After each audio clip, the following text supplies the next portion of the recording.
Good morning. Welcome to this live broadcast of the National Assembly sitting morning session. This broadcast is brought to you by the Parliamentary Broadcasting Unit in conjunction with the Kenya Broadcasting Corporation. On the order paper this morning, there are a number of bills that will be read for the second time. There is the Employment Amendment Bill number 2, National Assembly National Assembly Bill number 79 of 2019. This one is by Honorable Gideon Keter, and it will be a resumption of debate interrupted on Wednesday, September of 29th, 2021 in the morning sitting. There is also the Pensions Amendment Bill number 26 of 2020. This one is by Honorable Didmas Baraza. Another bill that will be read for the second time is the Community Health Workers Bill. There's also the Information Communication Technology Practitioners Bill, among other bills. This morning, the National Assembly members will be considering a report of the Committee of the Whole House on the Sugar Bill, National Assembly Bill number 68 of 2019. This bill is by Honorable Wafula Wamunyinyi. That the House do agree with the report of the Committee of the Whole House on its consideration of the Sugar Bill, National Assembly Bill number 68 of 2019. This bill is to reinstate the Sugar Act, which was repealed through the enactment of the Crops Act 2013. Enactment of the bill shall restore the roles of the Kenya Sugar Board, currently granted to the Sugar Directorate of the Agriculture and Food Authority, that was established under the Agriculture and Food Authority Act 2013. The bill goes ahead to say that since 2013, ineffective stewardship of the sugar industry by the Agriculture and Food Authority has contributed to a number of issues, such as non-payment of farmers by public sugar companies, increased cost of sugar production, declining land acreage under sugar, lack of markets for sugar, failure to control imports and exports of sugar. At the entrance of the National Assembly chambers, Deputy Speaker Honorable Cheboy has stepped into the chambers. He will be overseeing this morning session of the National Assembly sitting. I will now hand you over for the live broadcast brought to you by KBC and PBU. Good morning. Wajumbe, tuombe. Ewe Mwenyezi Mungu, ambaye kwa hekima na wema wako umeteua nyadhifa za viongozi na wabunge kwa ustawi wa jamii na utawala wa haki wa wanadamu, tukusihi ututazame kwa neema nyingi sisi watumishi wako, ambayo umeridhika kutuita ili tutekeleze shughuli muhimu za jamhuri hii yetu. Tukuomba ututeremshie baraka zako sisi tuliokutanika hapa, na utujalie tuyatende na kufikiria mambo yote yatakayofikishwa mbele yetu kwa njia ya haki na uaminifu, ili utukufu na sifa zako ziendelezwe, na ili kustawisha amani, ufanisi na heri ya nchi hii yetu na wale ambao haja zao umezikabidhi mikononi mwetu. Amen.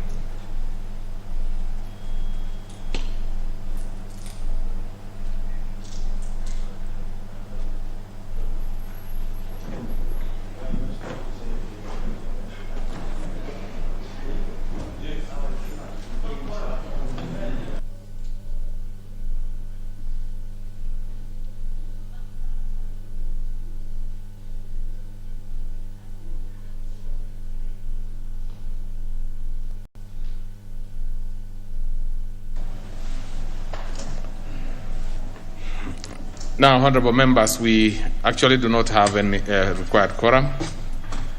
I therefore order that the bell be rung for 10 minutes. I hope the whips, wherever they are, able to marshal the numbers quickly.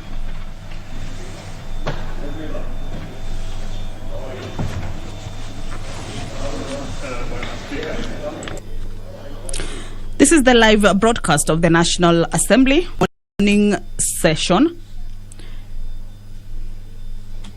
Deputy Speaker of the National Assembly, Honorable Moses Cheboy, has entered the chambers, but the House does not have the requisite numbers to kick off House business. Therefore, he has ordered for the bell to be rung for 10 minutes. According to the House standing orders, at least to enable members who are running late for this morning session to be able to show up and enter into the chambers for the normal business to kick off.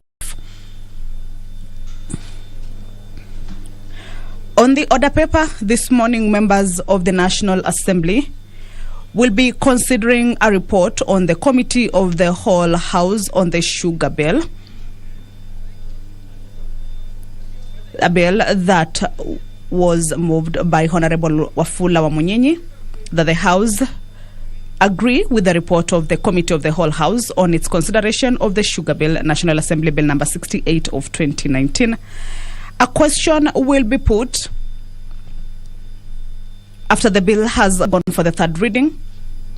This will allow members to be able to vote on whether to accept or reject that particular report.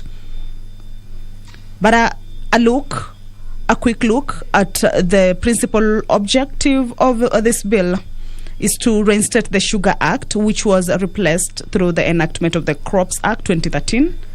Enactment of a bill shall restore the roles of the Kenya Sugar Board currently granted to the Sugar Directorate of the Agriculture and Food Authority that was established under the Agriculture and Food Authority Act 2013. The bill says that there will be the re-establishment of the Kenya Sugar Board, the Sugar Development Levy, and the Sugar Development Fund that will address a number of challenges that are said to have been contributed by ineffective stewardship of the sugar industry by the Agriculture and Food Authority. Some of the challenges that have been highlighted and that need to be addressed is lack of research and cane development initiatives, poor management of sugar companies, failure to control imports and exports of sugar, lack of markets for sugar, declining land acreage under sugar, increased cost of sugar production, non-payment of farmers by public sugar companies. Those are some of the challenges that this bill says once there is the re-establishment of the Kenya Sugar Board, the Sugar Development Levy, and the Sugar Development Fund, those challenges will be addressed. Members are slowly trickling into the chambers. The House needs to reach a requisite number of about 50 members for the House business to run. The bell, as the Deputy Speaker of the National Assembly, Honorable Moses Cheboy, has ordered, is that it will be rung for 10 minutes just to pave way for members who are running late for this particular morning session to walk into the chambers to be able to catch up with the other members and start the House business for this morning. The Employment Amendment Number 2, Bill National Assembly Bill number 79 of 2019 by Honorable Gideon Keter also will be read for the second time before the floor of the House this morning.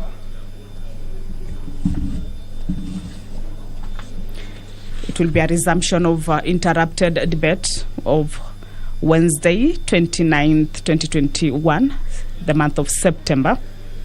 And the objective of the bill is to amend Section 9 of the Employment Act in order to mandate an employer to carry out background checks on prospective employees upon granting an offer of employment. Many of the unemployed consist of persons below the age of 35 years and as a result are unable to afford clearance certificates required by employers for purposes of employment. The bill further says that it is therefore necessary for an employer to require an applicant to submit the mandatory requirements as a condition for confirmation of employment. However, the bill does not delegate legislative powers, nor does it limit fundamental rights and freedoms. The bill also does not affect the functions of county governments as set out in the 4th schedule to the Constitution, and is therefore not a bill concerning counties.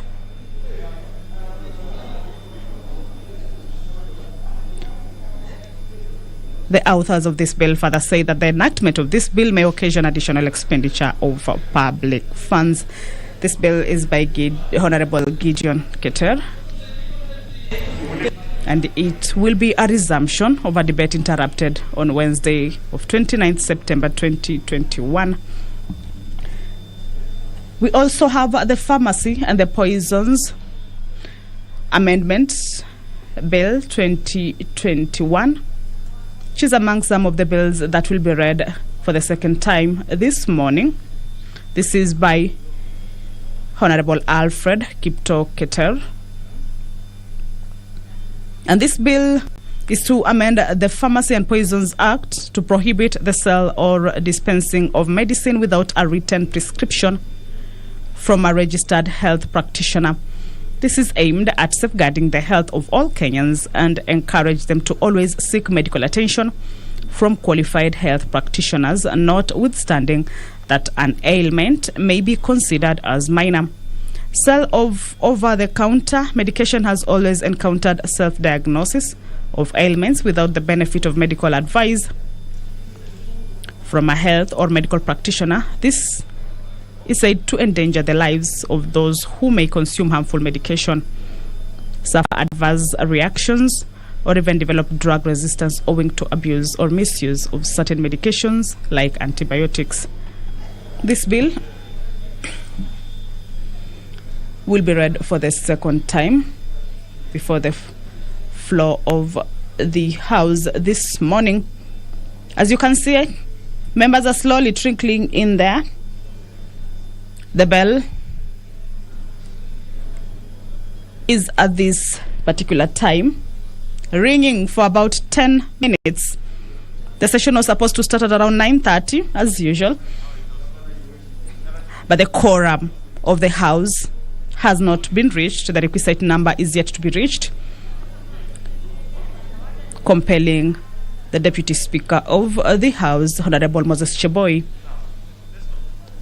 to order that the bell be rung for 10 minutes for members to continue getting into the chambers to enable the House kick off its business this morning.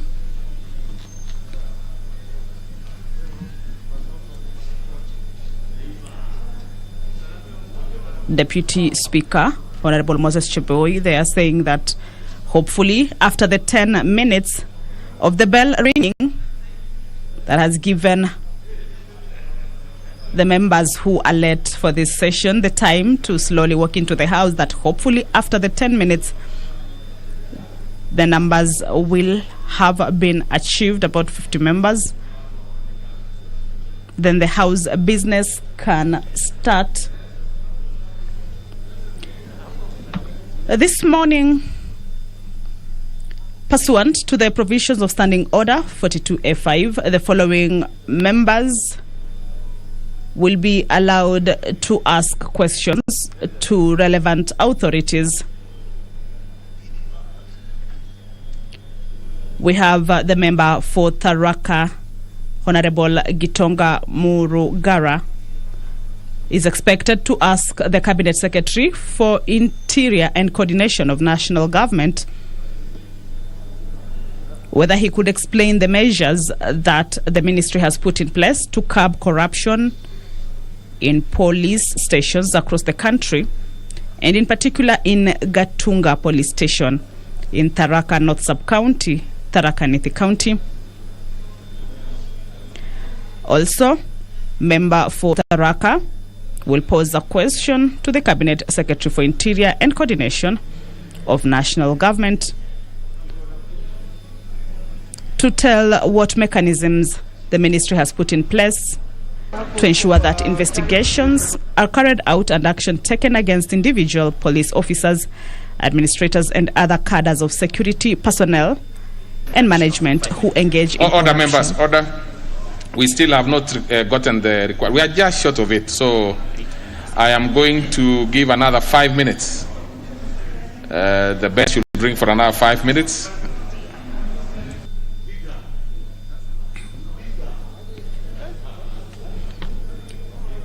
Another 5 minutes for the bell to be rung. The first 10 minutes have lapsed, but the quorum for the members has not been achieved. Again, prompting the Deputy Speaker, the Honorable Moses Cheboy, to order for the bell to be rung for another 5 minutes to enable the House reach the requisite numbers for the business to kick off this morning. According to the standing orders of the House, a quorum of the House or of a committee of the whole House shall be 50 members for the commencement of the House. So 50 members should be in the House before the session kicks off. And now that the business has not started, then that means members are less than 50 in the House this morning. And we shall keep waiting for the members to trickle into the House if the business for this morning is to kick off. And if there is not a quorum present when the chair is taken, at the time appointed for the meeting of the House, in this particular case, it was supposed to start at 9:30. Then the Speaker shall order for the bell to be rung for 10 minutes. And if no quorum is present at the expiration of the 10 minutes, the Speaker may direct that the bell be rung for a further 5 minutes. Standing orders continue to say that if there is still no quorum present after the second 5 minutes, the Speaker shall adjourn the House forthwith to the next sitting. So basically what we are waiting for now for the business to start at the National Assembly chambers is a quorum of about 50 members. We haven't achieved that yet, so business cannot kick off according to the standing orders. But this morning, if the numbers are achieved, then we shall see. Should quickly get one more member, and then we are set. One more member is required for the requisite number of 50 members to be achieved. So there, hopefully one will be walking in shortly.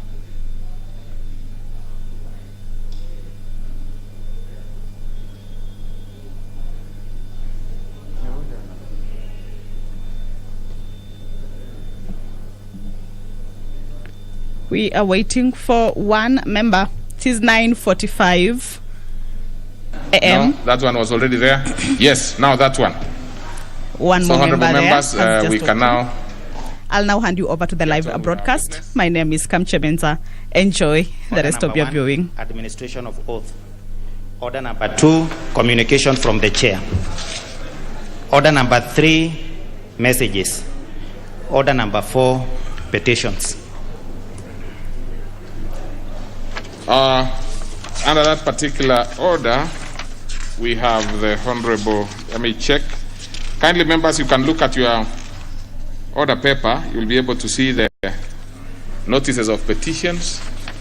And the one to set us off is the Honorable Owen Bayer.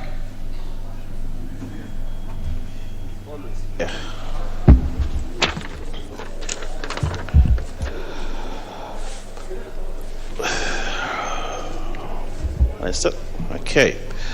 I, the undersigned, on behalf of the family of Mrs. Teresia Wambui Casey of Dabaso Ward in Kilifi North Constituency, draw the attention of the House to the following.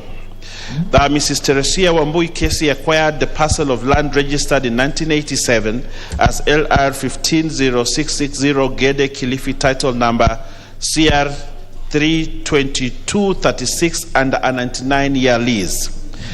That she later subleased it to ESO Kenya Limited for a period of 25 years commencing from 1st February 1999 at a cost of 1.5 million.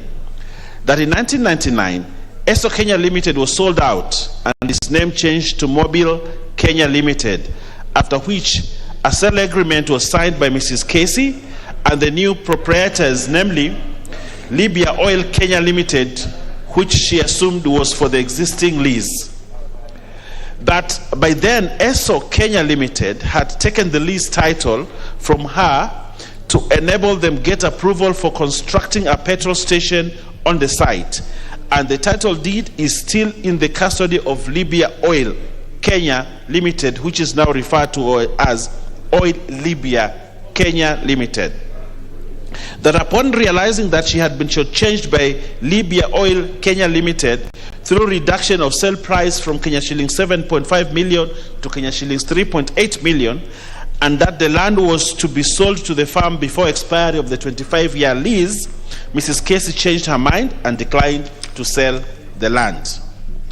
That despite declining to sign the transfer of lease, she was shocked later on to find that from the Mombasa Land Registry that an irregular transfer had already been effected to Libya Oil Kenya Limited without her knowledge, using a forged signature to the effect that she was the transferor.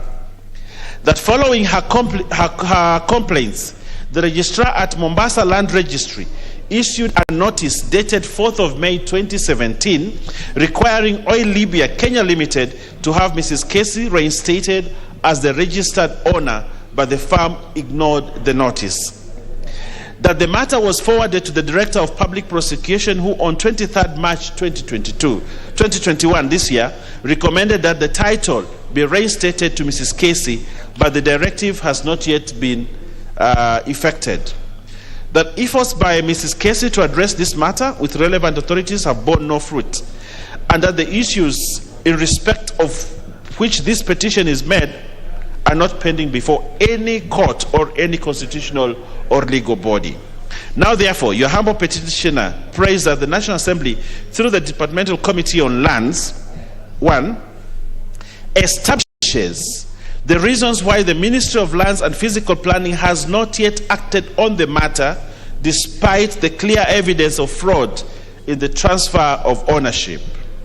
2, secures the invocation of Section 79(1) and 2 of the Land Registration Act 2012 by the Cabinet Secretary for Lands and Physical Planning in order to expunge the fraudulent entry from the records and reinstate the parcel of land registered as LR 150660 Gede Kilifi, title number CR 32236 to Mrs. Teresia Wambui Kesi, and makes any other recommendations it deems appropriate in the circumstance of this petition. And your petitioner will ever pray. Thank you very much, Mr. Speaker. Thank you very much. And even as I refer to the relevant committee, first let me give the member from Beere, the Honorable Njagagwa Muriuki, who is actually represented today by the member for Tharaka, yes, to put forth his petition, and then we can give a few members to, raise issues on both. Right. Proceed, the Honorable Morogara. Thank you very much, Mr. Speaker. Mr. Speaker, allow me, on behalf of the Honorable Muriuki Njagagwa, MP, Beere constituency, to present this petition on his behalf. It's a petition regarding interferences in the matter of revival of the United Insurance Company Limited. I, the undersigned, on behalf of concerned shareholders, policyholders, and employees of United Insurance Company Limited and the statutory management, draw the attention of the House to the following. Number one, that United Insurance Company Limited, UIC, was incorporated on 28th April 1983 as an insurer to carry out all types of insurance business, which business the company undertook until 2004 when its fortunes dwindled. Number two, that in 2005, the Commissioner for Insurance put the company under statutory management and appointed Kenya Reinsurance Corporation, Kenya Re, as the statutory manager to facilitate the company's winding up. That following an audit of UIC, Kenya Re recommended its liquidation on account that the company was insolvent with an approximate value of 1.2 billion Kenya shillings in debt and unsettled claims which it was incapable of settling. Number four, that shareholders disputed the findings by Kenya Re, which they accused of being conflicted and subjective because Kenya Re owed UIC about Kenya shillings 160 million. Number five, that subsequent to the shareholders' complaint, the court ordered an independent audit and Deloitte Kenya was appointed to conduct the audit. Number six, that contrary to the findings by Kenya Re, the audit by Deloitte established that UIC was indeed solvent by approximately Kenya shillings 1.3 billion, hence it could be revived. That following the High Court's nullification of Kenya Re's statutory management, the Commissioner for Insurance appointed Mr. Evanson Munene Waruyu as the new statutory manager in 2014. That a subsequent audit conducted by the new statutory manager reaffirmed the findings of Deloitte that UIC was solvent, hence it was not necessary to liquidate it as previously recommended by Kenya Re. That on the strength of the positive audit returns by Deloitte and Mr. Evanson Munene Waruyu, the company's shareholders and the statutory manager agreed on a joint settlement proposal on statutory management to the effect that the company was capable of being revived and its liquidity enhanced through careful partial disposal of its assets. That a roadmap for reviving the company was developed through a joint proposal on a revival strategy for UIC, which was adopted in court, and a settlement committee consisting of the receiver manager and the representatives of claimants, service providers, staff, and shareholders. That in January 2021, the Solicitor General, having noted that the company could be revived, advised that the Insurance Regulatory Authority facilitates the Claims Settlement Committee to execute its functions as ordered by the court on 8th March 2018. That in total disregard of the revival strategy, recommendations by successive statutory managers that the company can be revived, the advisory by Solicitor General, and the court orders, the Insurance Regulatory Authority IRA has been persistently pursuing the winding up course to liquidate the company. That in unclear circumstances, perceived as frustration of justice, on 3 occasions, 3 judges to whom relief had been sought have recused themselves at very critical stages of the case, in some instances barely 6 days to the judgment day. That the interference by IRA and treachery by the judges has held the matter in abeyance for over 20 years at the expense of shareholders, employees, and policyholders who are suffering, since some of them were dependent on the insurance for medical cover. That continued delay in reviving UIC company is a gross violation of the rights of the company's shareholders, policyholders, and employees' rights to a fair hearing. That efforts by the petitioners to have their plight addressed by the Insurance Regulatory Authority and the courts have not yielded any satisfactory response. Therefore, your humble petitioners pray for the intervention of this House through the Departmental Committee on Finance and National Planning to, number 1, inquire into the circumstances under which the Insurance Regulatory Authority and the Commissioner for Insurance have for the almost 20 years, disregarded the recommendations to revive the United Insurance Company Limited, persistently refused to facilitate the Claims Settlement Committee to execute the joint proposal on revival strategy, and they persistently pursued winding up clause to liquidate the company. Number 2, inquire into alleged interference and abuse of office by the successive commissioners of insurance in the matter of the revival of United Insurance Company Limited with a view to recommending appropriate action. Number 3, inquires into alleged irregular disposal of assets of United Insurance Company Limited, particularly United Tower, under unclear circumstances with a view to reverting the property to the company and recommending prosecution of those found culpable. Number 4, recommend that the Insurance Regulatory Authority immediately ceases any further winding up proceedings with respect to United Insurance Company Limited, and the fast tracks the revival of the company. And number 5, recommend any other relief it deems fit in order to safeguard the petitioner's rights. And your petitioner will ever pray. Presented by me on behalf of Honorable Muriuki Njagagwa. Thank you. Very well. I think it's fair enough. Honorable Njagagwa had informed me that he would want his immediate senior to present it on his behalf, and a neighbor too at home. Now, honorable members, ordinarily I would have given, let me give 4 members quickly to have quick comments. If they do well, I might add 2 more to deal with both petitions in terms of whatever issues they want to raise. Let's start with I'll follow the list as it is here. So Honorable Pokose, followed by Honorable Manzo. Then we go in that manner quickly. So thank you, Honorable Speaker. Honorable Speaker, I want to support the petition by the member for Kilifi North. Honorable Speaker,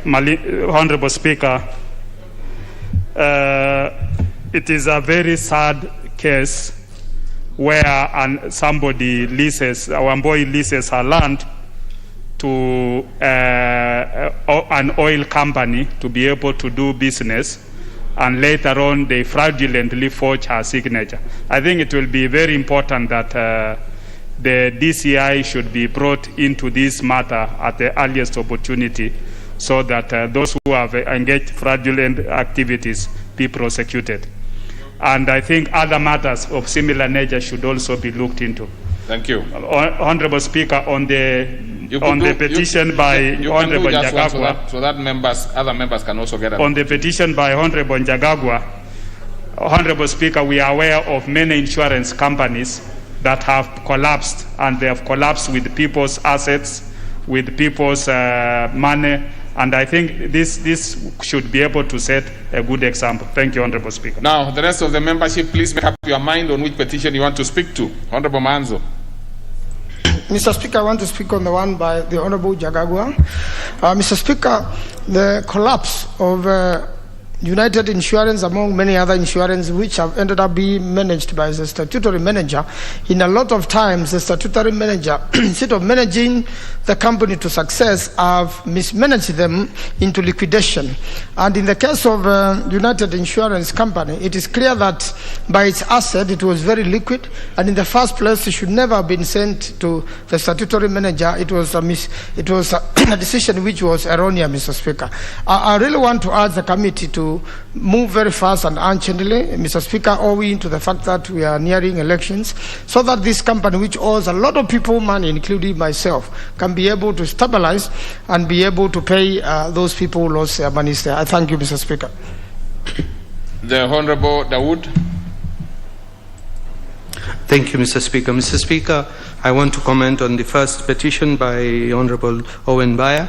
Mr. Speaker, it's regarding Oil Libya, and Mr. Speaker, I would want to say I've been a dealer the family has been a dealer for Oil Libya for 50 years, and I have a property which I've leased to Oil Libya, but I was never aware this kind of thing could happen, because what normally happens is any oil company, when they lease a station from you, they keep the title for 20 years, and they pay you while they're doing it every 5 years.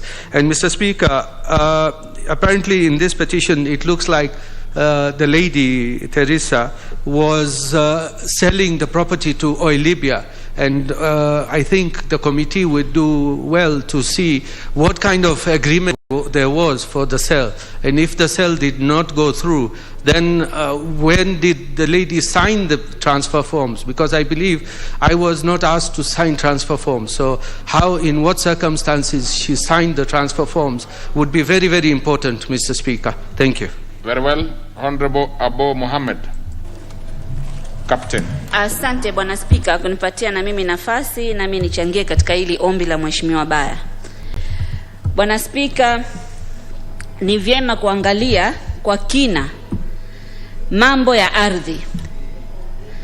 Bwana Spika, kuna desturi ya hawa wabunge wengine, sisemi wote, zaidi wa Mijikenda. Ikifika time ya wakati karibu na uchaguzi, lao kubwa wanataka kuona ardhi gani au kipande cha ardhi gani upande wa Kilifi kinamilikiwa na Mbajuni au na Mwarabu, waende watumane watu waingie hapo au wasaidie kustopisha court order. Wao hawana shida na watu wa bara wakiwa na ardhi, lakini siasa zao siku zote ukiangalia ni hizo. Bwana Spika, huu ni uhasidi, na Mijikenda wanakaa sehemu zingine. Lamu tuna Mijikenda, tawaheshimu, wana ardhi na ni haki zao wawe nazo, ni wa Kenya. Lakini wao badala kuonyesha maendeleo yao wamefanya kwa miaka 5, mambo yao ni kusimama kwa majukwaa. Haki ya Mungu, nenda kaangalia sasa, hii cases ni wabunge Mijikenda wapeleka watu wakavamia ardhi, na court orders zinatolewa zingine, watu ambao wana haki, wao siasa yao ni kutumia hiyo. Si sawa na ichunguzwe. Hao wakileta maombi wachunguzwe, ni mahasidi. Ndidamu nampatia Mheshimiwa Pukose, Dr. Pukose, Daktari Pukose. Bwana Spika, nafikiri nataka kujua kama Mheshimiwa Captain Rueda ako katika nidhamu kwa kuweza kuongelea mambo ya kabila fulani akiwashutumu kwa kuingilia mambo ya ardhi, na hili tunaongea juu ya petition ambayo inahusu ardhi ambayo ni ya Mama Wamboi. You are actually out of order, Honorable Captain Abo, because you see you are actually discussing your colleagues without a substantive motion. I mean, it would have been better, because this is a petition, so you simply create issues. You can actually go and participate in the petition hearing at the committee. But when you make such kind of allegation, it's something that you need to substantiate. And you cannot substantiate just on your rising and substantiating. You need a substantive order. A substantive, yeah. Yes, Honorable Baya, yeah? Mr. Speaker, I think it's very unfortunate, the remarks that have been made by the Honorable Obo, who I have a lot of respect for, that such kind of remarks bring a lot of tension in the coast between the Mijikenda and other people they have lived comfortably with for many years. Individual instances or idiosyncratic instances should not be construed as something that is one community pitting the other. The people of the coast have lived for many years, and I think Honorable Obo herself has benefited, and I think has been elected by votes from the Mijikenda. It is very unfortunate that she can come to this chamber to condemn the representatives of the Mijikenda and also to condemn the Mijikenda people that also live in Lamu County, for who, it's a very unfortunate. It would be nice if Honorable Obo actually withdraws those remarks against the members of parliament from the Mijikenda community and also against the Mijikenda. It would be in order that she withdraws.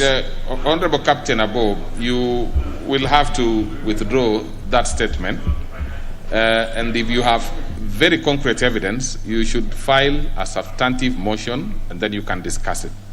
So let's have you withdrawing it unconditionally. Bwana Spika, hii ni nyumba ya record. Angalia petition zao zote wanaoleta hapa. ni kuhusu Arabu wanaoishi coast na wao pia ni wa Kenya. Bwana Speaker, I will not withdraw. Now let me tell you, Captain, I am now serving my fourth year as a Deputy Speaker. I've never asked a member to leave. I really don't want to start with you at all. Because one, the kind of petition I'm looking at here, Captain, has something to do with a limited company, which is Oil Libya. That cannot be a group or some ethnic community. I mean, it is not something that we should play politics about it, Honorable Abo. Just withdraw. Just withdraw, file a substantive motion, take your evidence to the committee when they are bringing these things. It's the only easiest way to do it. I do not want to break my record. Please, you will have to withdraw. Bwana Speaker, mimi nakuheshimu sana, lakini nikiwithdraw itamaanisha kisivyo wanavyofanya kina Honbaya. It is not about kama wanafanya ama hawafanyi. It is about the procedure you are using to raise that matter. It's the procedure. I do not know whether it is happening or not, but as far as I'm concerned, if you want to discuss any member here, you have to have a substantive motion. It is in your standing orders. So you are not withdrawing the fact that one member or the other has not done this. You are actually withdrawing because you have raised it, and in any case, you are actually giving a sweeping statement about a big group of members. I do not think you want to go that direction. I don't think you want to go that direction because in this August House, we respect each other. And by the way, you have nothing to lose by withdrawing and apologize. You have nothing to lose. You can go and raise those other issues at the committee level, or you raise it differently, not in the manner you have done. I'm sure you will be very, very uncomfortable proceeding with this, but I've just told you to simply withdraw. It is a simple thing. You have nothing to lose. But we have decorum of this house to keep. We have decorum to keep. You can imagine if somebody, the Honorable Abo, discussed you as an individual, leveled all sorts of accusations. You would want them to substantiate. You would want them to do that. I don't think you want to do to others what you would not expect them to do to you. And by the way, as I've said, I have no evidence one way or the other. The only thing is that I cannot accept and I cannot allow you to take an opportunity I've given you to discuss something to issue very wild allegations against your colleagues. I don't think I will accept that. So you will have to withdraw. You will have to withdraw. I'm not saying that you do not have evidence, but if you have concrete evidence, file a motion. So withdraw it. Mr. Speaker, I'm sorry, I will not withdraw. Sheria zichukuliwe, lakini hii ni petition na petition zingine wanaleta nyingi yataka ijulikane hii mtindo wao si mzuri. Especially kuna watu wanaumia kule, especially wakati wa election ndio wanafanya hizi vituko.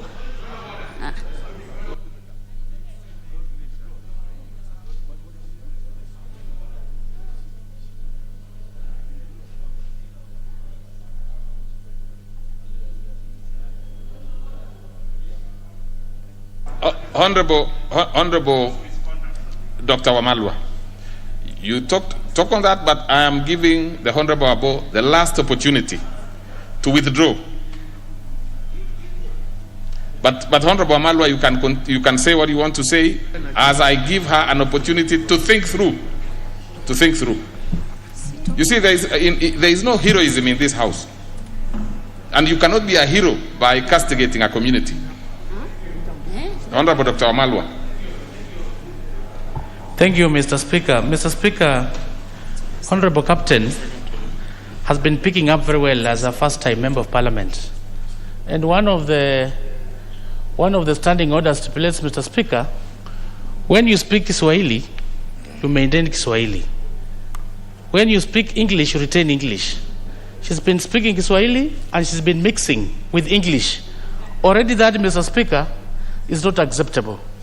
Secondly, Mr. Speaker, this is a house of records, decorum, and when the Speaker makes a pronouncement, it has to be followed to the letter. Maybe she's not aware about the repercussions. So humbly, and we're not here to do populist statements or whatever, we must respect as a colleague, but if you have evidence, you can file a substantive motion. And that is in order with traditions of this house. So I'm humbly requesting, and she's been my very good student, to withdraw so that we don't go into problems. I thank you. Well, first of all, so that you can be sure, the Honorable above, that whatever you have said will be of no consequences, I will first of all expunge the entire of your contribution from Hansard. That is the order that first I give. So that even if you think it will not be on record in the first place, but you will have to apologize and withdraw. I think, sometimes honorable members, and I see some members, maybe fairly new, would think that out of what you say here might be of use back at home. It is of no use at all. I am asking you to withdraw. You have nothing to lose, and you have nothing to gain even from what you have said. We will expunge it anyway.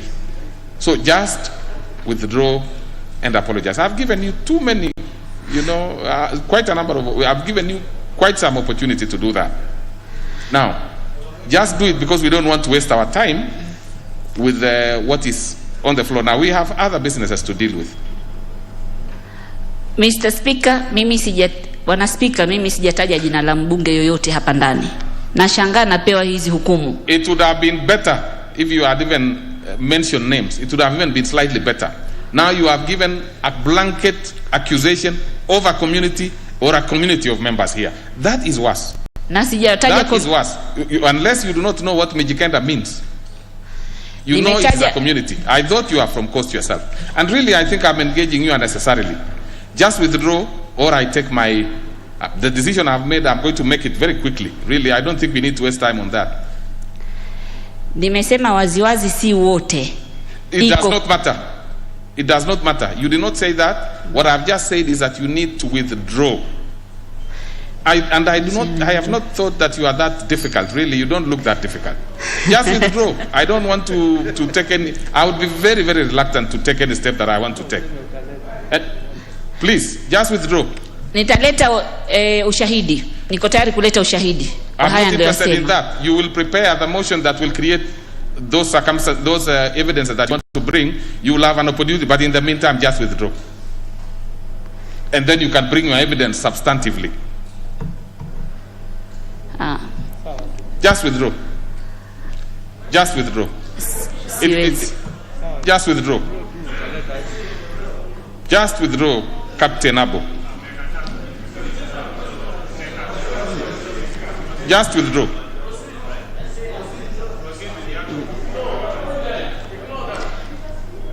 Honorable Captain Abo, just withdraw. Siwezi, kwa sababu niliosema ni ya ukweli. Unfortunately, I have to do something that I've never done before.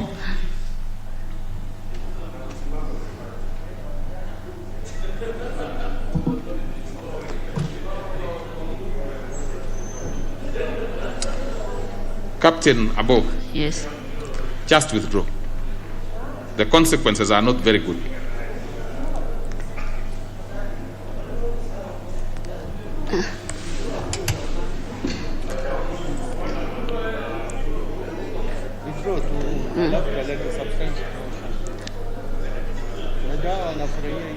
Nani?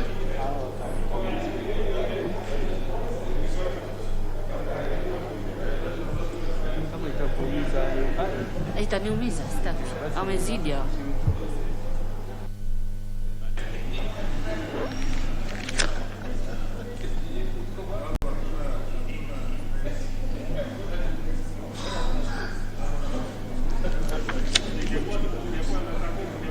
Okay. Are you going to withdraw or you are not going to withdraw, Captain? You are not?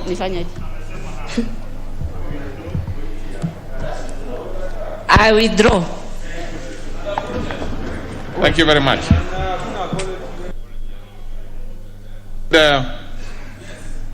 Let's have a last one, Honorable Kalasinga, on this one, and then. Thank you very much. Mr. Speaker, I actually want to comment on the United Insurance Limited petition. Mr. Speaker, it's not good to declare a price of an axe on an insurance that holds money for the shareholders.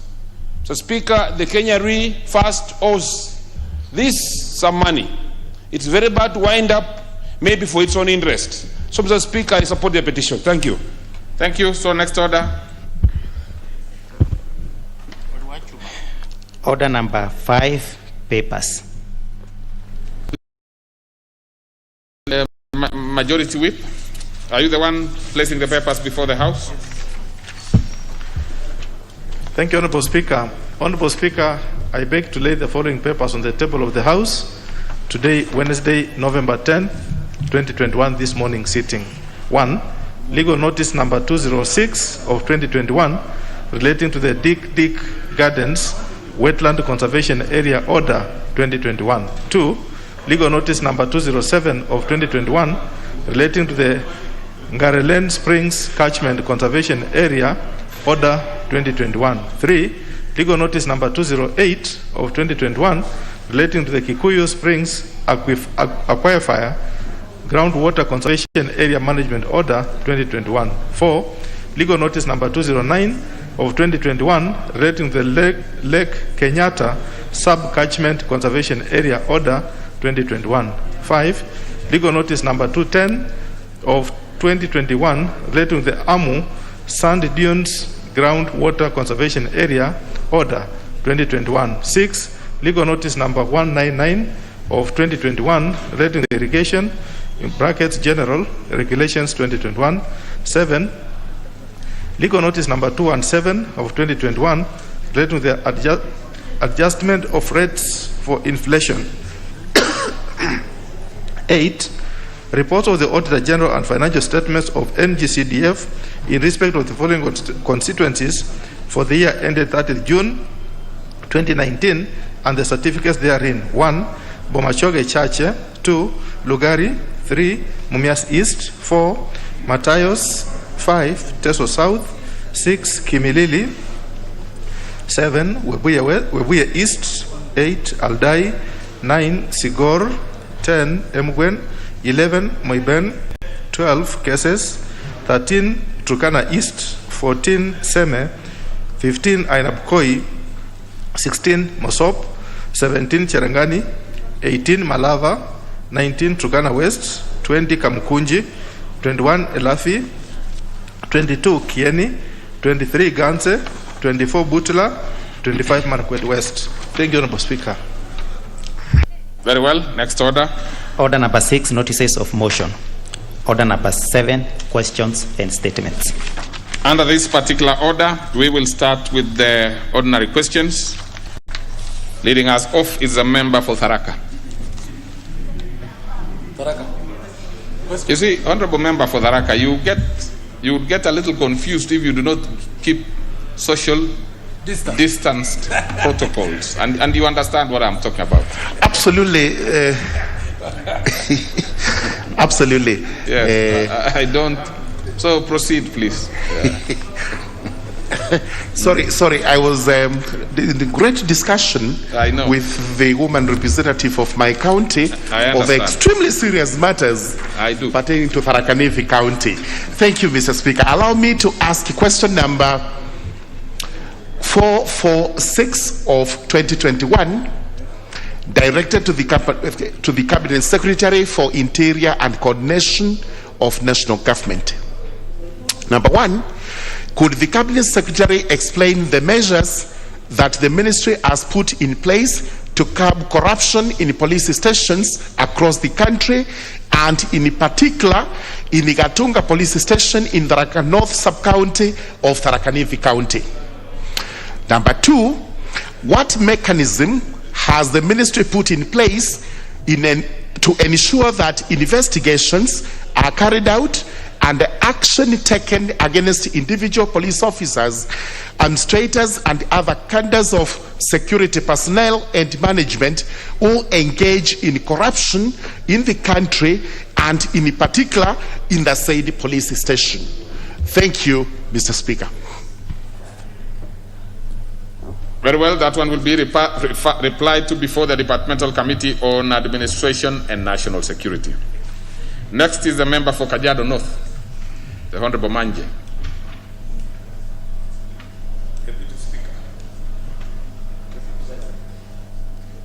Can't see him.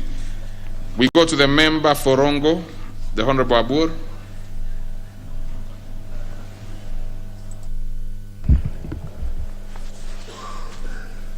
Thank you, Mr. Speaker. I rise to ask question number 465 of 2021 to the Minister CS for Energy. Could the Cabinet Secretary explain the current status of electrification in public education institutions within Rongo constituency, giving details on the institutions connected to electricity and stating the timelines within which such institutions without electricity will be connected? Number 2, could the Cabinet Secretary explain why contractors awarded contracts for electricity supply in Rongo constituency delayed in starting their respective works or ended up abandoning their works, thereby stalling completion of electrification projects? Number 3, could the Cabinet Secretary provide a progress report on the last mile connectivity program in Rongo constituency, indicating the areas covered and state timelines within which electrification shall be done in areas currently uncovered? Thank you, Mr. Speaker. That one will be replied to before the Departmental Committee on Energy. So we go to the member for Kiambaa, Honorable John Kawanjiko. Thank you, Mr. Speaker. I ask a question 466 of 2021 to the Cabinet Secretary for National Treasury and Planning.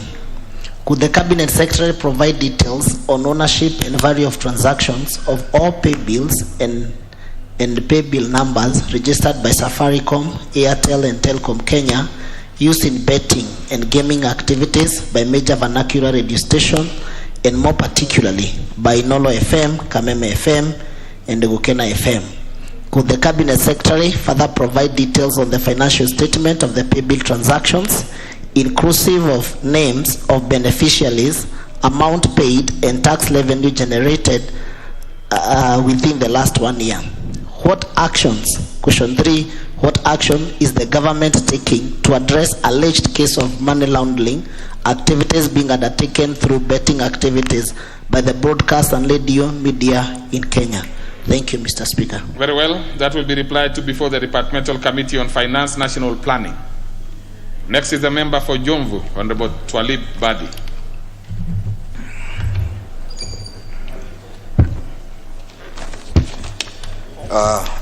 Thank you, Mr. Speaker. Mr. Speaker, I raise to ask question number 467 of 2021 to the Cabinet Secretary for Lands. Question number 1, Mr. Speaker, could the Cabinet Secretary explain the reason behind the sudden blockage of Maganda Road CR number 68111 in Jomvu constituency, despite the road having served the public for over 60 years? Question number 2, Mr. Speaker, under what circumstances has the blockage been undertaken and a wall erected with notwithstanding the fact that the road lies on public land LR number 3851/V1/MN, Mr. Speaker?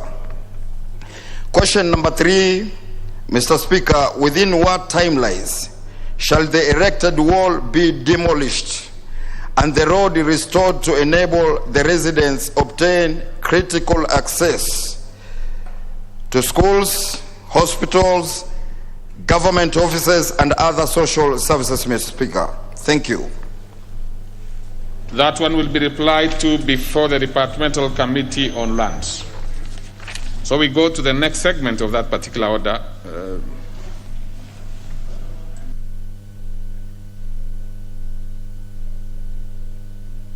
Okay. What is it, the Honorable? Yes, proceed. I'm trying to locate you. Mr. Speaker, this is in reference to the question by the member for Kiambaa. I have noticed that this question has been asked in the recent time. This is the third time. The first question was committed to the Committee on Information Technology, Information, Communication and Innovation. And then the second question similar content was also committed to the Finance and Planning Committee. And now my good friend, member for Kiambaa, has brought it. Mr. Speaker, I think you need to give direction, because we must have a particular time frame under which a matter is supposed to be addressed in this House, so that we don't confuse the committees and we also don't confuse the responding government agencies. Because I'm sure the matter, I sit in the ICT committee, and I'm aware that this matter is before us. And again, the same content is being directed to Finance and Planning Committee. So we need direction for consistency and efficiency in addressing questions in this House. Actually, you may have raised an extremely important concern, but unfortunately, I do not have full details for now. So probably the first thing is for us to get to know whether really the content of the question raised by other members previously are the same as this one done by the Honourable Member for Kiambaa. If that be the case, of course, we will have to take some administrative measures to make sure that the questions that are asked must not be similar. No, must not be the same. They could be similar, but cannot be the same. Because, like, for example, if you are asking a question about electricity, you could be doing the same question very similar to the one done by your colleague member here, but it is specific to your own case. So we'll want to see what the issues are. Probably want to know the three questions and have a look at them, then make a decision on it. But in terms of what you raised about the timelines, that's also another genuine concern. I know some of the committees have a handful, so it's a bit difficult for them to process them quickly. I note, for example, the Departmental Committee on Security and on Administration and National Security having too much, sometimes education, and others. So we'll want to see whether it's a question of the fact that the committee are being slow on it or that they have too much work. So we will sort out that one in due course. But in the meantime, I had not made a decision on what to do with the question by Manje. I order that it be deferred and be brought another time. So we go to the next order. Oh, the second segment, sorry. Statements. Now we have two statement requests by, first, the Honorable Wilson Sosion, secondly by the Honorable Florence Mutua. I hope each of them will be brief so that we can dispense of this quickly. Honorable Sosion, is he in the House?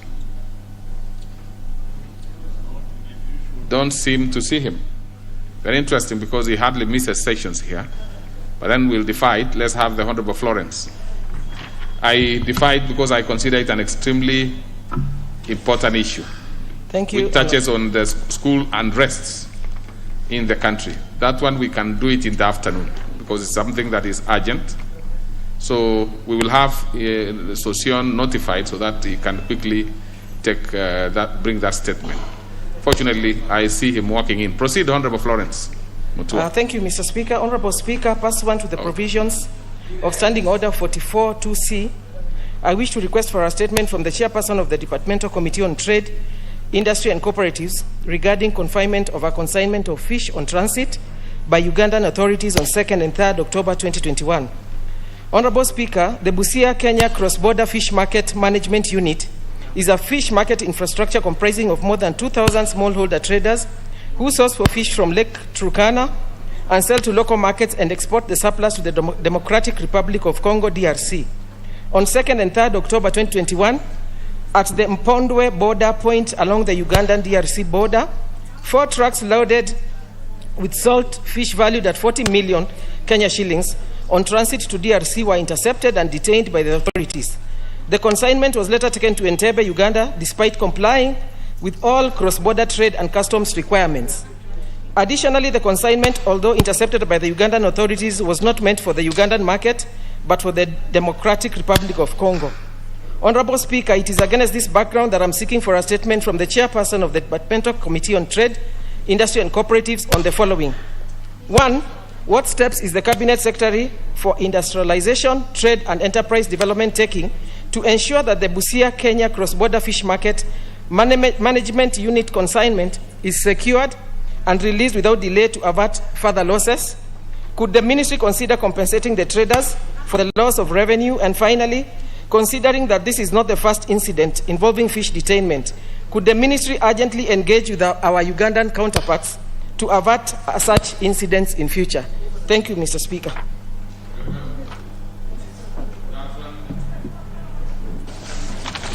That one is referred to the relevant committee, which is the Departmental Committee on Trade, Industry and Cooperatives. So then we will go to the next order. Order, Honorable Caleb Kositany. Order. Okay. Order number 8, motion. Report of the Committee of the Whole House on the Sugar Bill, National Assembly Bill number 68 of 2019. Question to be put and third reading. We probably will not do that now. We will bring it back in the afternoon and dispense with it. So we'll go to the next order.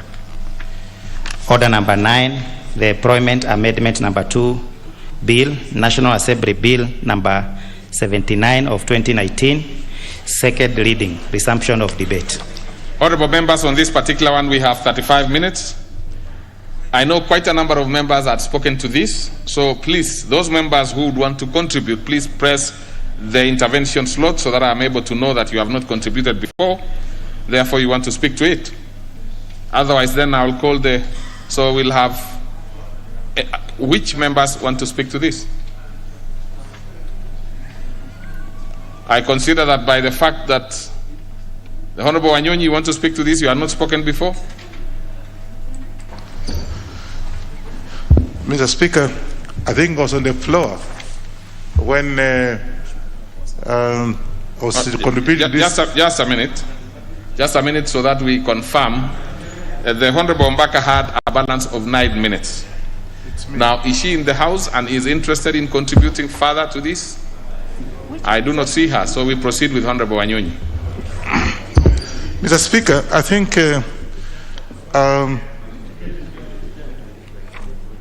the bill actually talks about employment and asking for the clearance certificates for those who want, who have actually been offered opportunity to work in whatever company it is.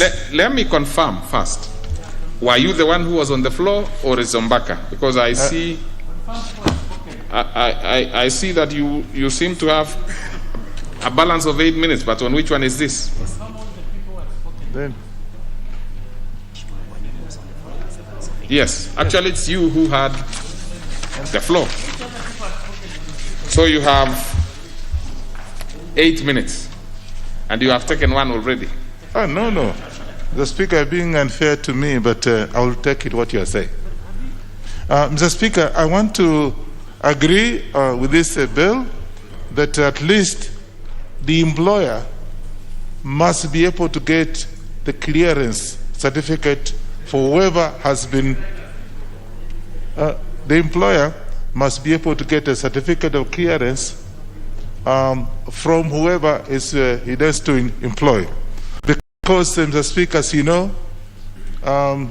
the character of some of these people around, and let's get the truth, most of the people you see around here, the Speaker, have turned into rocks.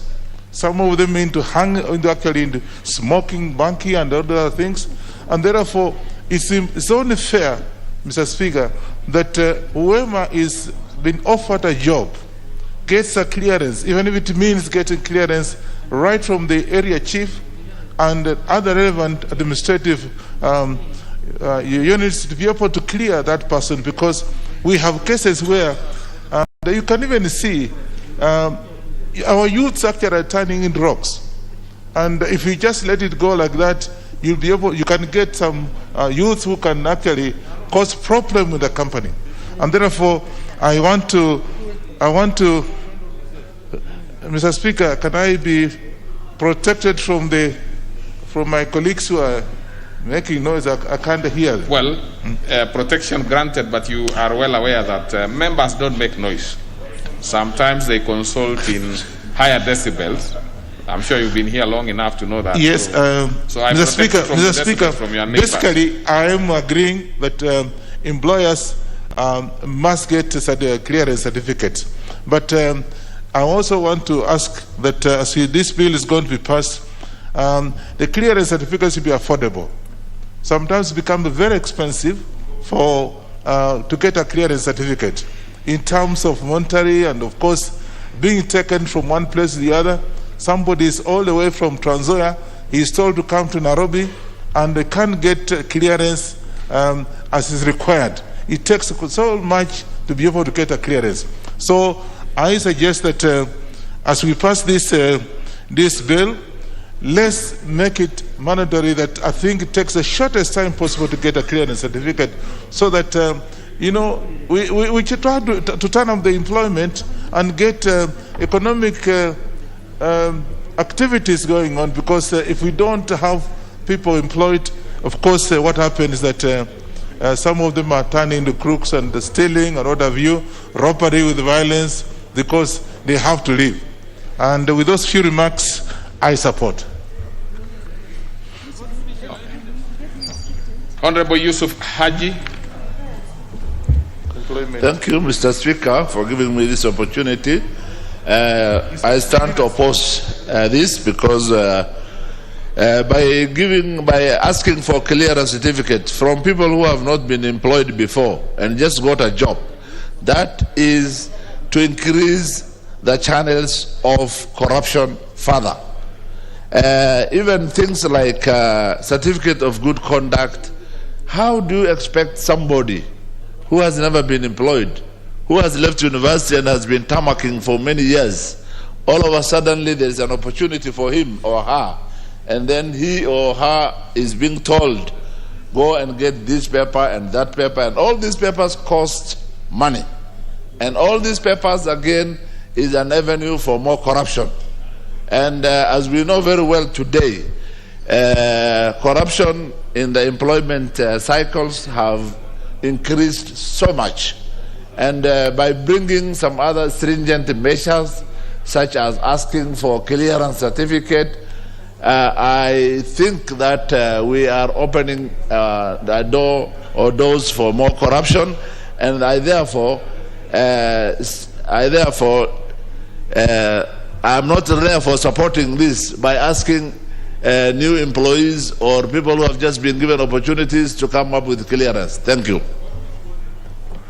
Gogo, Professor Honorable Dr. Gogo, member for Rangwe.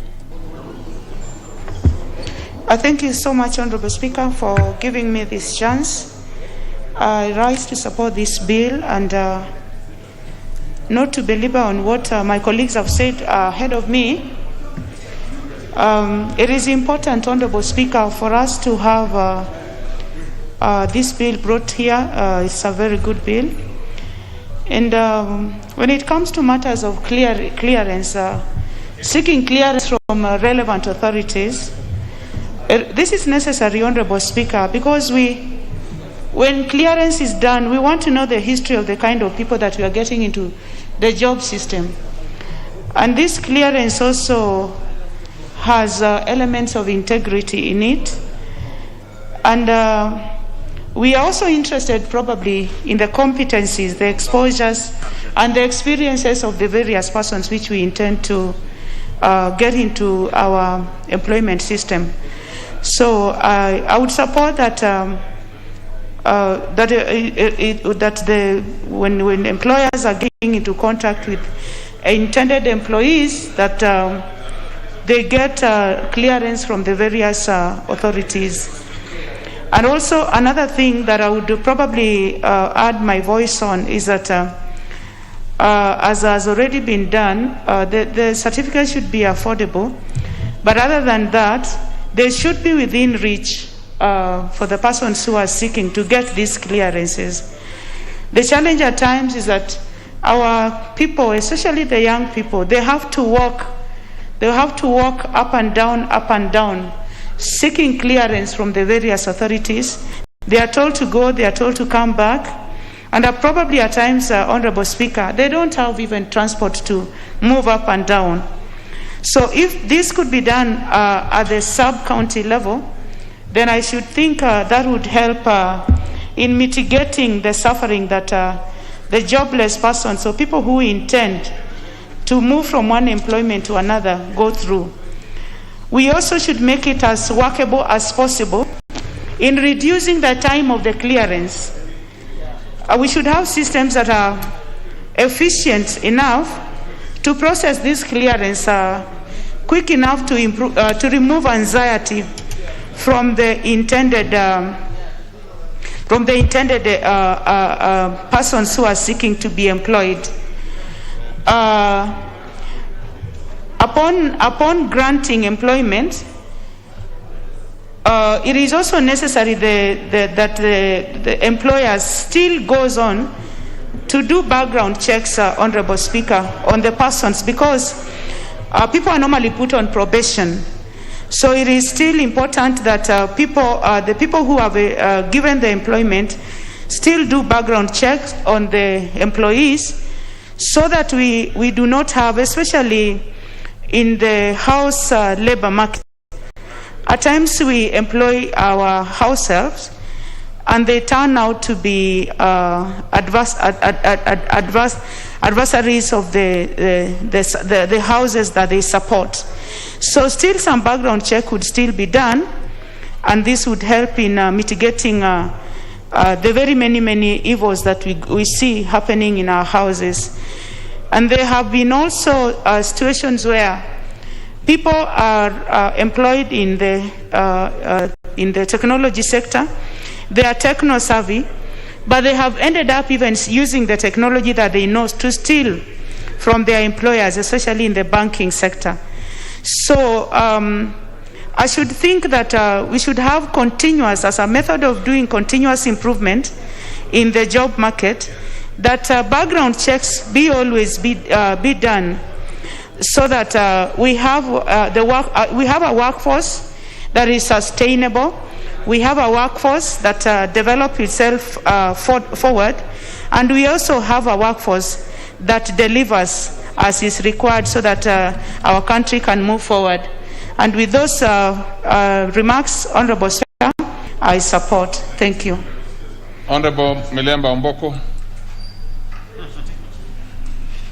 Thank you, Honorable Speaker. I was just consulting with the owner of the bill, but I had a lot of discussions with him earlier on before it came to the House.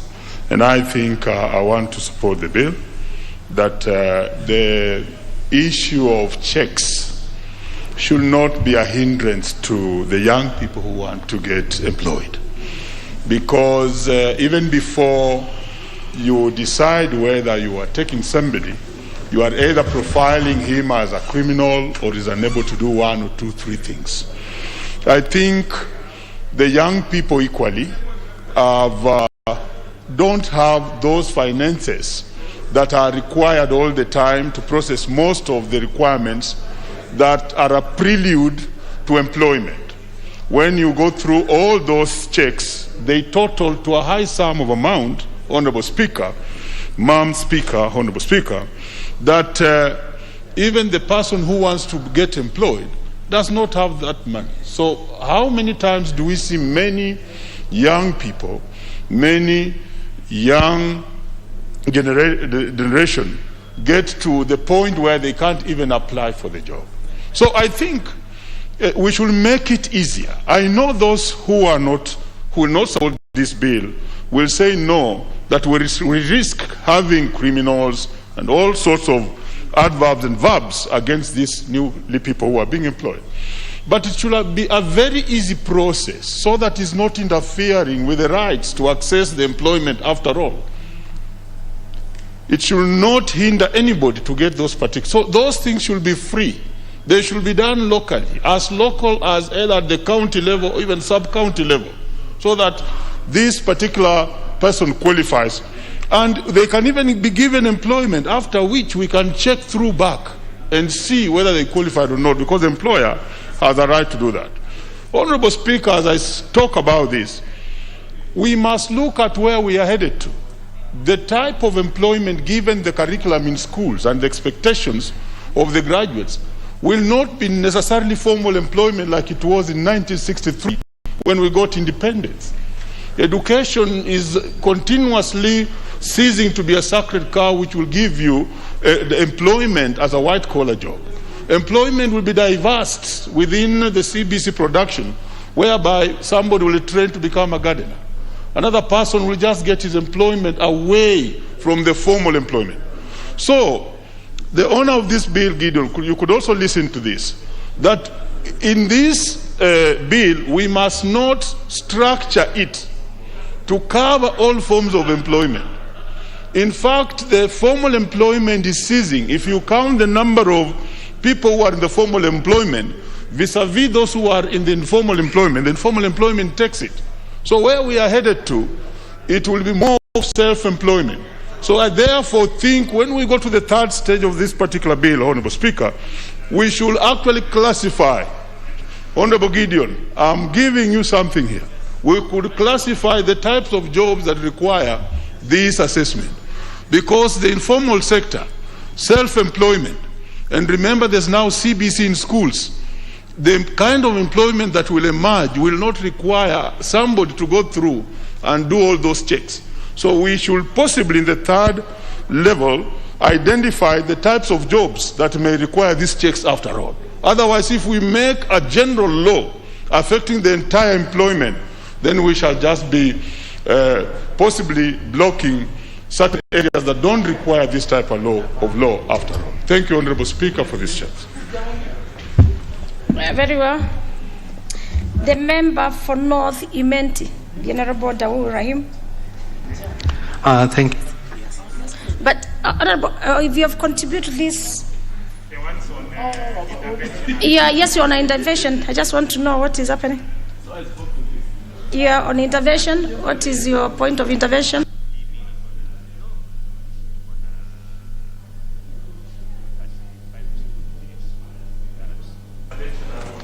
Order. Honorable Pukosa, the Honorable Member for North Imenti is on intervention. Let me hear what he has to say about it. Though he has spoken to this, could he be having a point of intervention? Madam Speaker, it's not a point of intervention. It is the previous speaker had asked us to contribute with pressing intervention. That's why I'm there. Madam Speaker, I want to... Can I continue? Have you spoken to this? No, that's why I asked the clerk whether I had spoken. He told me I have not. So that's why... Order. Please allow him confirm, because we have a record of the same. And the clerk is with me and is stating that from the records, you've spoken to the Employment Amendment. If I have spoken, then I'm okay. Yes, National Assembly Bill number 79 of 2019, and it's on record. So for this matter, let me have the member for Matayos. The member for Matayos, Honorable Odanga. Thank you, Honorable Speaker. I want to start by supporting this bill, the Employment Amendment Bill number 2. Madam Speaker, I want from the onset to say that clearances and checks are very critical and important for employment, because you can't just bring into employment people who may not have been people of good behavior, people who have not been people of respect, and yet you want to bring them into employment. For instance, we are seeing what is happening in schools today. The kind of students who are burning school facilities, for instance, should not just be allowed to get into employment unless there is proof enough that they have been rehabilitated. And therefore, clearances are quite important. The only problem is that they should not be at a very high fees. If there is any fees, it must be very minimal, or in some cases, the fees should not be there at all, so that we have access to employment done freely for our children to be able to access employment.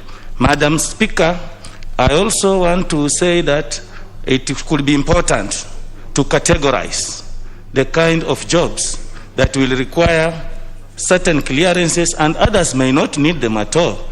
And also, I want to say that they should be brought to the local levels like the county governments, the sub-county governments, so that they could be easily done, unlike today even, where some of them, like the certificate of good conduct, for instance, it has to take long because it is centrally done. In the modern time, we are trying to bring everything to the devolved levels. So, Madam Speaker, I support.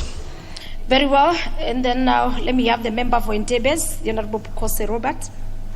Have the floor. Thank you, Madam Speaker, for allowing me to contribute to this bill by Honorable Gideon Keter.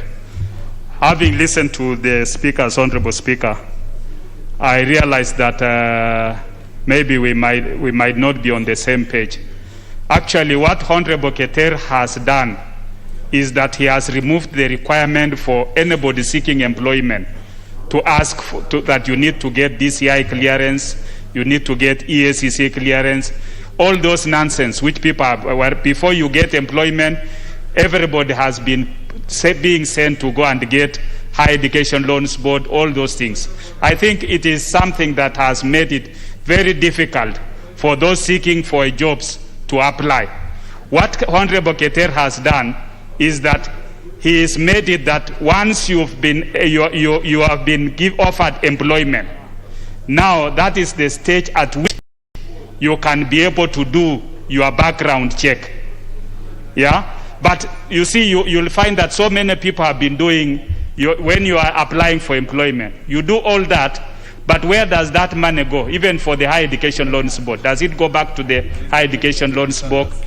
Does it the other one go to the DCI? Does it add any value to that? Kenyans have gone through a lot of suffering because for anybody seeking employment, you must get DCI clearance, you must get all this, and after you've done all that, you don't get the job. So what Honorable Keter is doing is that those who have gotten offer for the job, now once you've been offered the job, you can now be your employer can do the background check on you to establish whether do you have any criminal problem, you owe Higher Education Loans Board money. Can we give your name to the Higher Education Loans Board so that you can start being deducted? You owe some money for Lisa and for whatever. Now some money can be cut from that. I think this is something that this is progressive. And Madam Speaker, I think we need to also look at the way of making Kenyans get even national identity cards in a very simple way. Because currently, many youths have even not been able to register as voters because their national identity cards are processing. The process is so tedious, it is very complicated. You go there, somebody asks you for your totem. Now, the younger generation do not know even which clan they belong to, which are their animal totems, and those kinds of things. Even the one asking you does not know his or totem, does not know which clan he belongs to. Why are we subjecting Kenyans to all those very difficult things? I think it's a high time that with improved technology, people should be able to access and get identity cards in a very simple way, where you are able to log into the computer and process your ID card and even your birth certificate in a more simpler way so that many Kenyans can be able to access the necessary services. Because after somebody has completed his 18 years, has completed school, now you start the process of getting ID. The process of getting identity cards takes almost 1 year to 2 years to 3 years in some of the places. There are people even in Endebes who applied for their IDs in 2019, and up to today, those IDs have not been given to them. And you can imagine the challenges they are going through in terms of looking for employment, in terms of even accessing Higher Education Loans Board if you are a university student. So we need to, what Honorable Keter has done is, I think, it's a progressive bill that needs to be supported by the House, and that should be able to make it more simpler for many Kenyans, especially the youths, to access employment. With those few remarks, I want to support. The member for Tharaka, the Honorable Murungara Kitonga. The member for the Rata constituency. Thank you very much, Madam Speaker.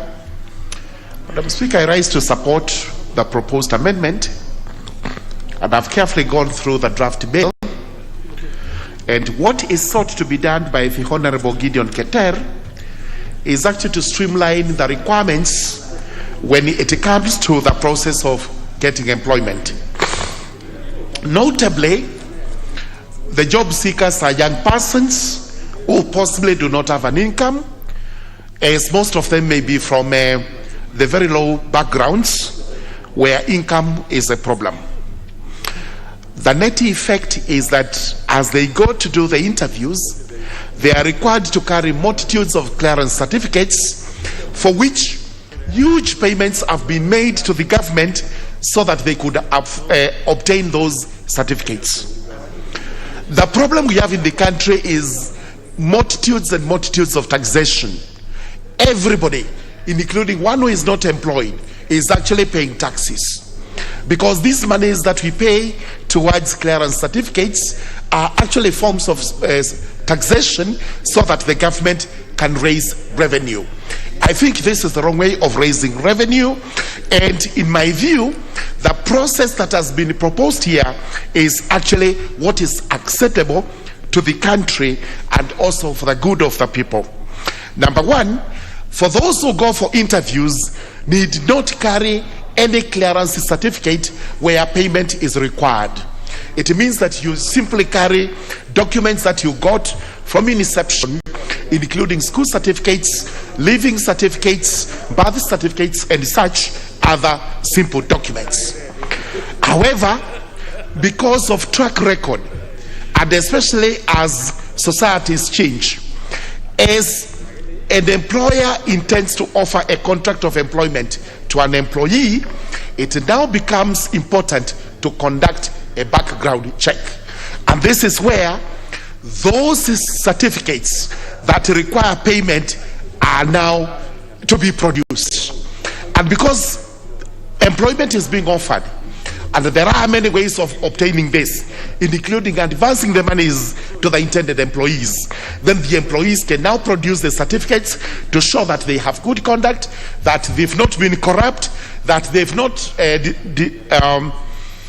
failed to pay their loans, or they have not failed to comply with any other statutory requirement.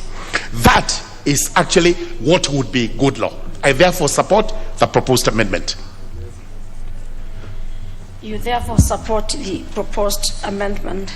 Honourable members, the debate on the employment amendment number 2 Bill of National Assembly, Bill number 79 of 2019, had a balance of 35 minutes. The time for the mover to reply is supposed to be at 11. Honourable members, the time also being at 11. Having really completed our 35 minutes of the debate of the same, I therefore call upon the mover to reply. Thank you, Madam Speaker. I beg to reply and thank the members of Parliament for supporting the Employment Amendment Bill 2019 and having the best interest of the youth at heart. Honourable members, as you may recall, before introduction of this amendment, job seekers were tasked with the responsibility of running criminal background checks on themselves so as to secure a mere job interview. However, now a cure has come through this amendment whereby an employer shall no longer perceive you as a criminal before you apply for a job. And the solution to all these bottlenecks is that an employer will no longer ask you for any such documents as KRA, DCI, HELB, CRB, EACC until or unless an offer of employment is in the offing. Honourable Speaker, I have noted that members have shown great interest on this bill. As it moves to the next stage, be rest assured that your suggestion and considerations and recommendation will be given utmost consideration. Madam Speaker, allow me to add a few remarks before I conclude. Job seeking shouldn't be an venture where you must prove that you are not a criminal or haven't engaged in any crime in the past. This country is not graduating criminals from universities and colleges every year. These are young men and women who are more than ready to offer their skills and knowledge for the advancement of this nation's greatness. Public-funded institutions should never be cash cows. From the research done by the Parliamentary Budget Office, these institutions have been collecting over 750 million every year from job seekers. This is a clear indication that they have been milking job seekers, most of them graduates, for years, yet there is no single cent that has been directly sent back to youth empowerment programs. Sadly, there is nothing to show for that these monies have been sent to, for example, Higher Education Loans Board to boost its kitty, for instance. Madam Speaker, we should pick some of the best practice from other countries that have relieved their graduates from this financial burden. For example, in UK, it's only when you become successful at an interview and are offered a job that your employer will be required to carry out a series of employment checks depending on the type of jobs you are going to undertake. In United States, Iowa, Kansas, and Kentucky, Louisiana, Massachusetts, and Vermont have enacted law that expressively prohibits employers from requiring applicants to pay for their own background checks. In Iowa, for example, law makes employers to be responsible for paying for criminal history checks run through the Division of Criminal Safety Investigation. In Louisiana, for example, employers are required to pay cover expenses for criminal background checks and other searches and checks made on applicant on existing employees. Honorable members, in conclusion, first, give the graduate jobs, then ask for these documents. Let them earn money first to afford paying for these documents, if they must. The young men and women should not be punished for looking for a job. Job seeking is ever a daunting task in this country. Let us not make it unbearable by adding an extra financial burden for people who are penniless already. Let these institutions do background checks if they want, but that should never be tied to job seeking. Nobody should be denied a job because someone suspects them of being a criminal. If KRA or HELP have a problem with an individual, they should go after them independently without interfering with employment prospects. Thank you. I reply. You reply. Thank you. Members, having the bill debated, moved and replied, the House is not properly constituted for us to be able to put the question, and I have ordered that the question on the Employment Amendment Bill, National Assembly Bill number 79 of 2019 be deferred. Next order. Order number 10, the Pensions Amendment Bill, National Assembly Bill number 26 of 2020, second reading. Let us have the Honorable Didmas Barasa, MP, move the second reading.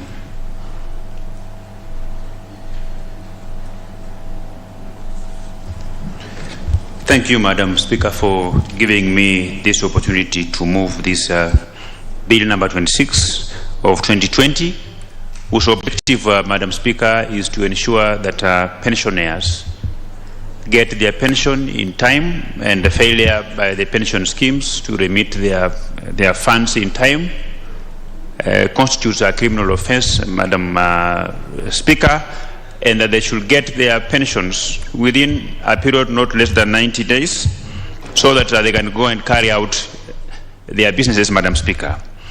Madam Speaker, thousands of Kenyans have suffered in the hands of the pension scheme. They have traveled every day to the pension offices seeking for their pensions at no avail, Madam Speaker. This delay has led to mushrooming cartels operating within the corridors of the pension schemes, pension scheme offices, fleecing these pensioners of their little saving that they have, Madam Speaker. Madam Speaker, when a person contributes to a pension scheme, that contribution is his or her contribution. And denying that person an opportunity to get that money, it's not only criminal, Madam Speaker, but it's also inhuman. And this bill seeks to cure those delays, Madam Speaker. Madam Speaker, we have certain professionals that they are not allowed to engage in private business when they are actively employed, especially by government, Madam Speaker. And they hope that after they have retired, they will begin now to become consultants, they begin to run their private entities, of course being funded by majorly from their pension lump sum, Madam Speaker. And they cannot do that. This denies very many Kenyans an opportunity to be employed, because once you allow a person to set up his private business, then he should be able to employ one or two Kenyans to be able to assist them in running those business, Madam Speaker. So this bill seeks to ensure that those Kenyans who want to run and establish business empires after they have retired and offer unemployment opportunities to thousands of Kenyans will be given an opportunity to do so, because they will be able to access their lump sum when they are still energetic. Madam Speaker, we all know that 90% of pensioners have chased their pensions lump sum without success, Madam Speaker. These even some have died before they are paid their money. Some have plunged into depression because they cannot get their money, Madam Speaker. And this bill seeks to remedy the delays that have so far been being experienced by pensioners when they are chasing their pension, Madam Speaker. Madam Speaker, this bill is going to ensure that the pension schemes engages in meticulous planning, that a year before an individual retires from office, they will begin to put their house in order.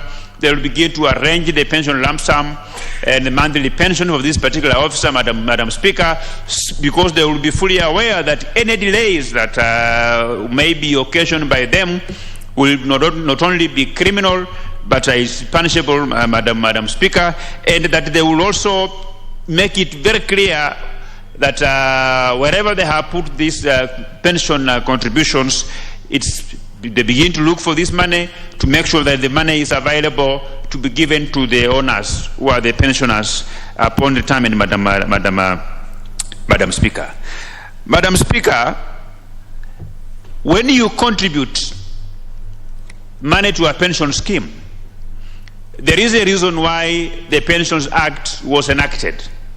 There is a reason why Kenyans, men and women, feel that when somebody is actively employed, he needs to be saving some money somewhere, the money which this person will access upon retirement, the money which now this person will use to be able to ensure that life continues even after retirement. As we speak today, Madam Speaker, that reason is not being felt. That objective is not being achieved because of the delays that the pension schemes will take to pay, to release their money to the rightful owners, Madam Speaker, and that this bill will seek to ensure that the objective upon which the Pensions Act was enacted, the objectives upon which men and women of this country felt that we must have a pension scheme where people who are employed should save their money and access this money after retirement, is achieved, Madam Speaker.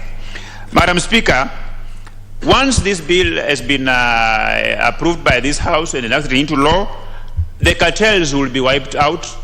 The people who operate within the corridors of the offices of the pension schemes will have got no business, but they should go home, Madam Speaker, because the pensioners will be able to get their money within 90 days, and that there will be any further delays, Madam Speaker, that a pensioner will never be required to sell his cow, to sell some piece of land, in able to bribe a particular officer operating within the corridors of the pension scheme for them to be able to access the pensioners, Madam Speaker. Madam Speaker, this bill will also ensure that thousands of jobs are going to be created, because when these pensioners get their money, engineers will begin operating engineering firms, doctors will begin opening their clinics and consultants, and they will create more jobs, Madam Speaker. Currently, as we speak today, they are unable to do so because some are bedridden, thrown into depression. Majority of them have even grown more older.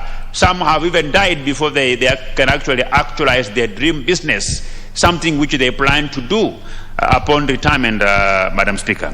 Madam Speaker, this bill, once approved by this House, will ensure that the purpose under which the pension scheme was established is met, so that people can continue transitioning from employment life into private business, Madam Speaker, and that their life must continue, Madam Speaker.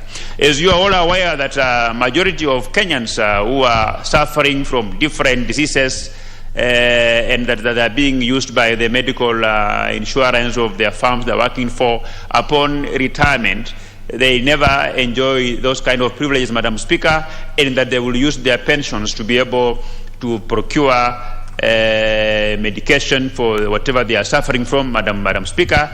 This is not happening now because once the insurance card is terminated, you no longer enjoy the medical scheme of the firm you are working for, Madam Speaker. And when you go home, you are just left in the hands of God. Like people say that doctors treat and God heals. But for the doctors to treat you, you must be in a position to have money to pay them.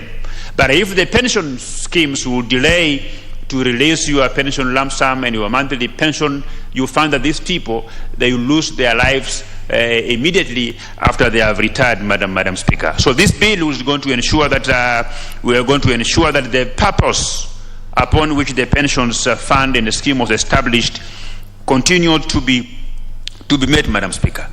Madam Speaker, once this bill has been approved by this House, Kenyans will begin to sing their national anthem with a new meaning.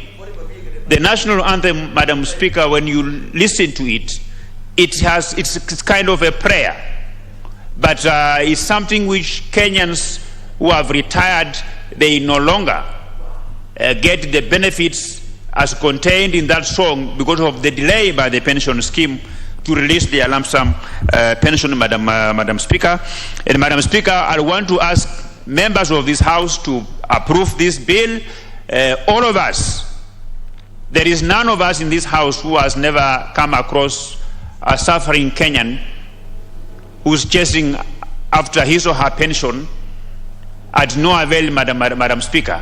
And the reason why this House exists is to be able to make life easy for Kenyans. Making life easy for Kenyans entails trying to mitigate some of the gray areas in our laws, so that the Kenyans can continue to access their pension within 90 days after they have retired.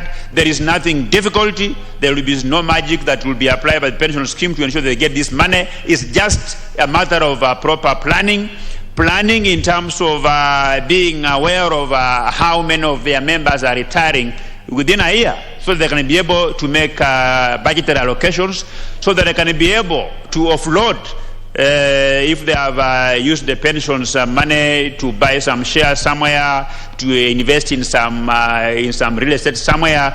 So they will now begin to offload, to sell those properties, to ensure that the money is available to be paid to the pensioners within 90 days, Madam Speaker.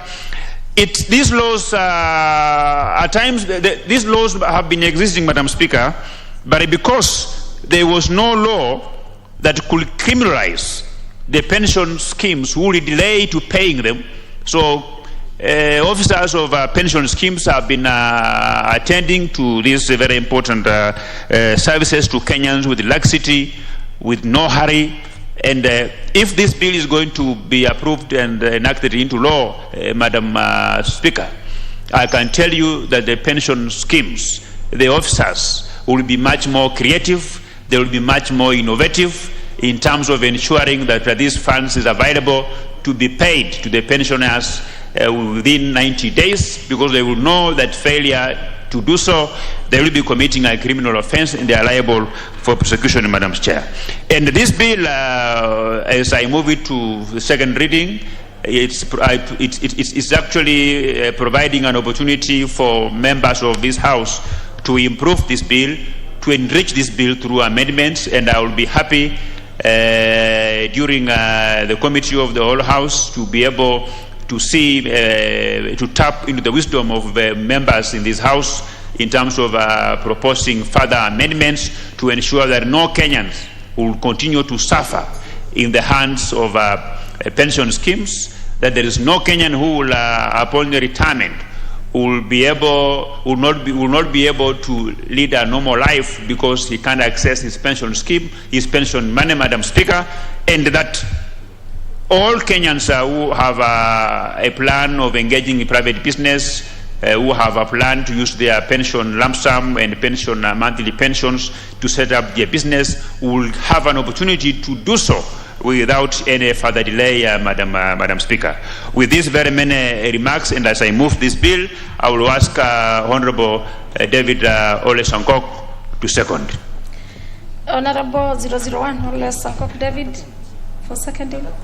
Thank you very much, Honorable Speaker, for giving me this opportunity to be able to second this very important bill, and I'm 100% sure that all members of Parliament will support this bill because it is a bill whose time have come. We in our respective constituencies are being disturbed by pensioners who are using a lot of money to chase their pension, Honorable Speaker. And Honorable Speaker, if you have noticed, it is only the Tangatanga wing of Parliament that is very active in this House, especially in bills that target the lives of the common wanainchi, especially the hustlers.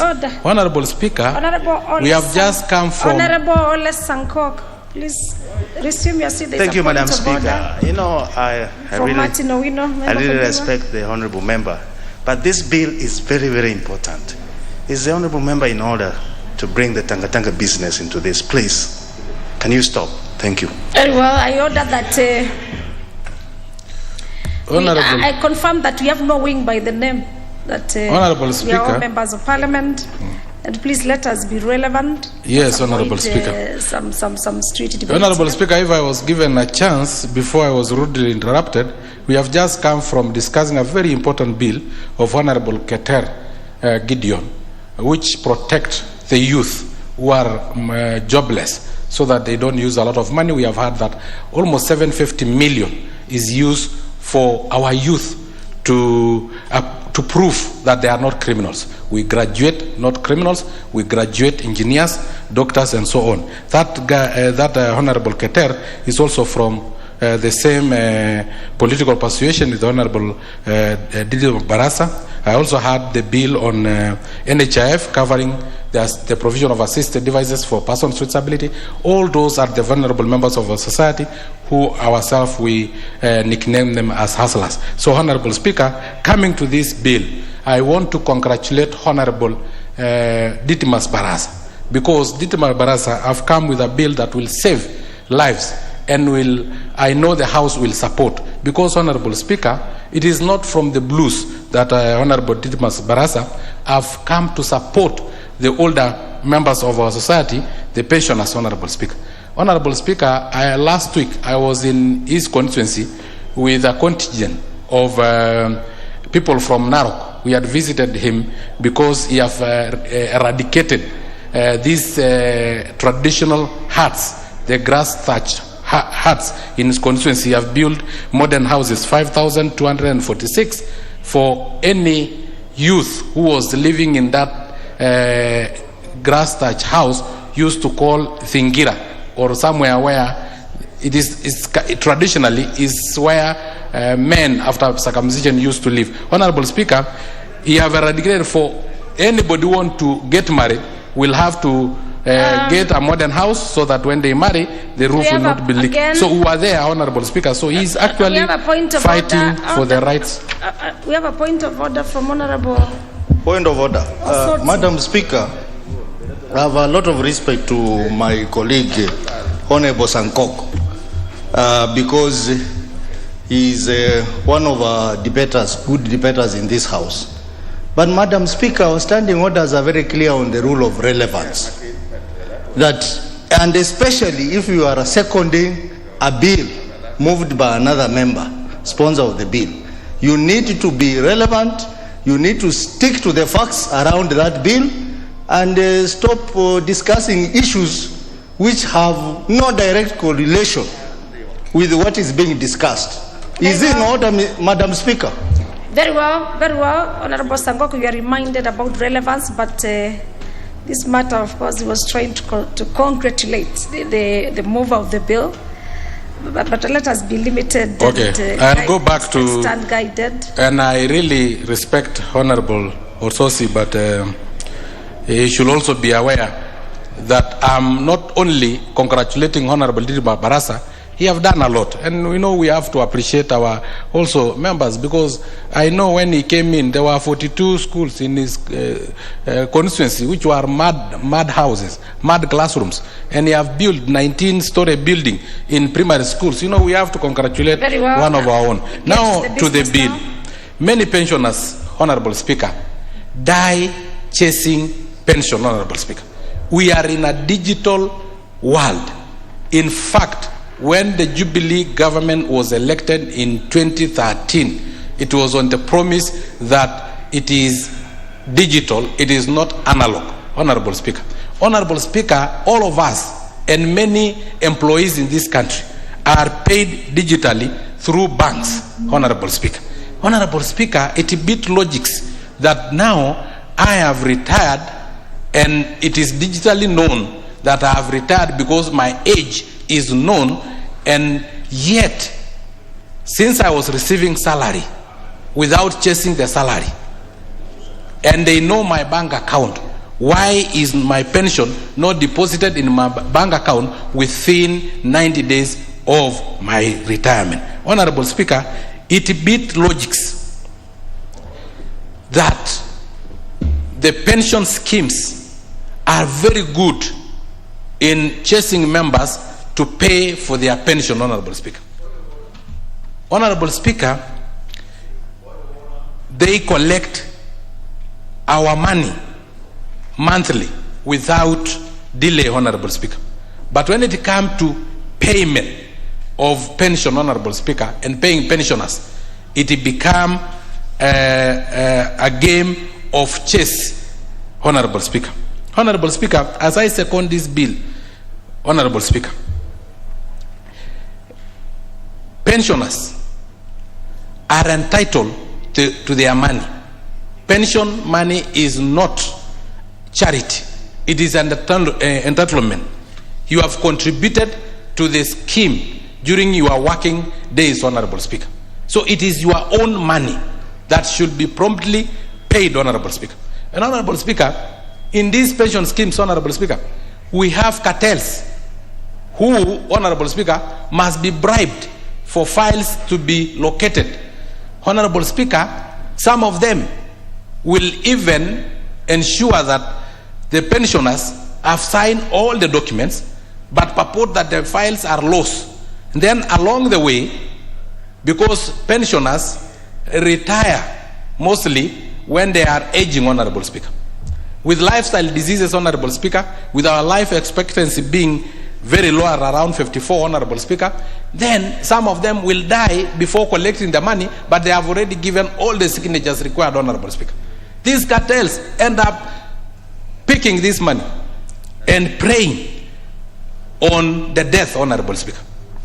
Honorable Speaker, taking the money and parting and enjoying the money of those who have died, Honorable Speaker.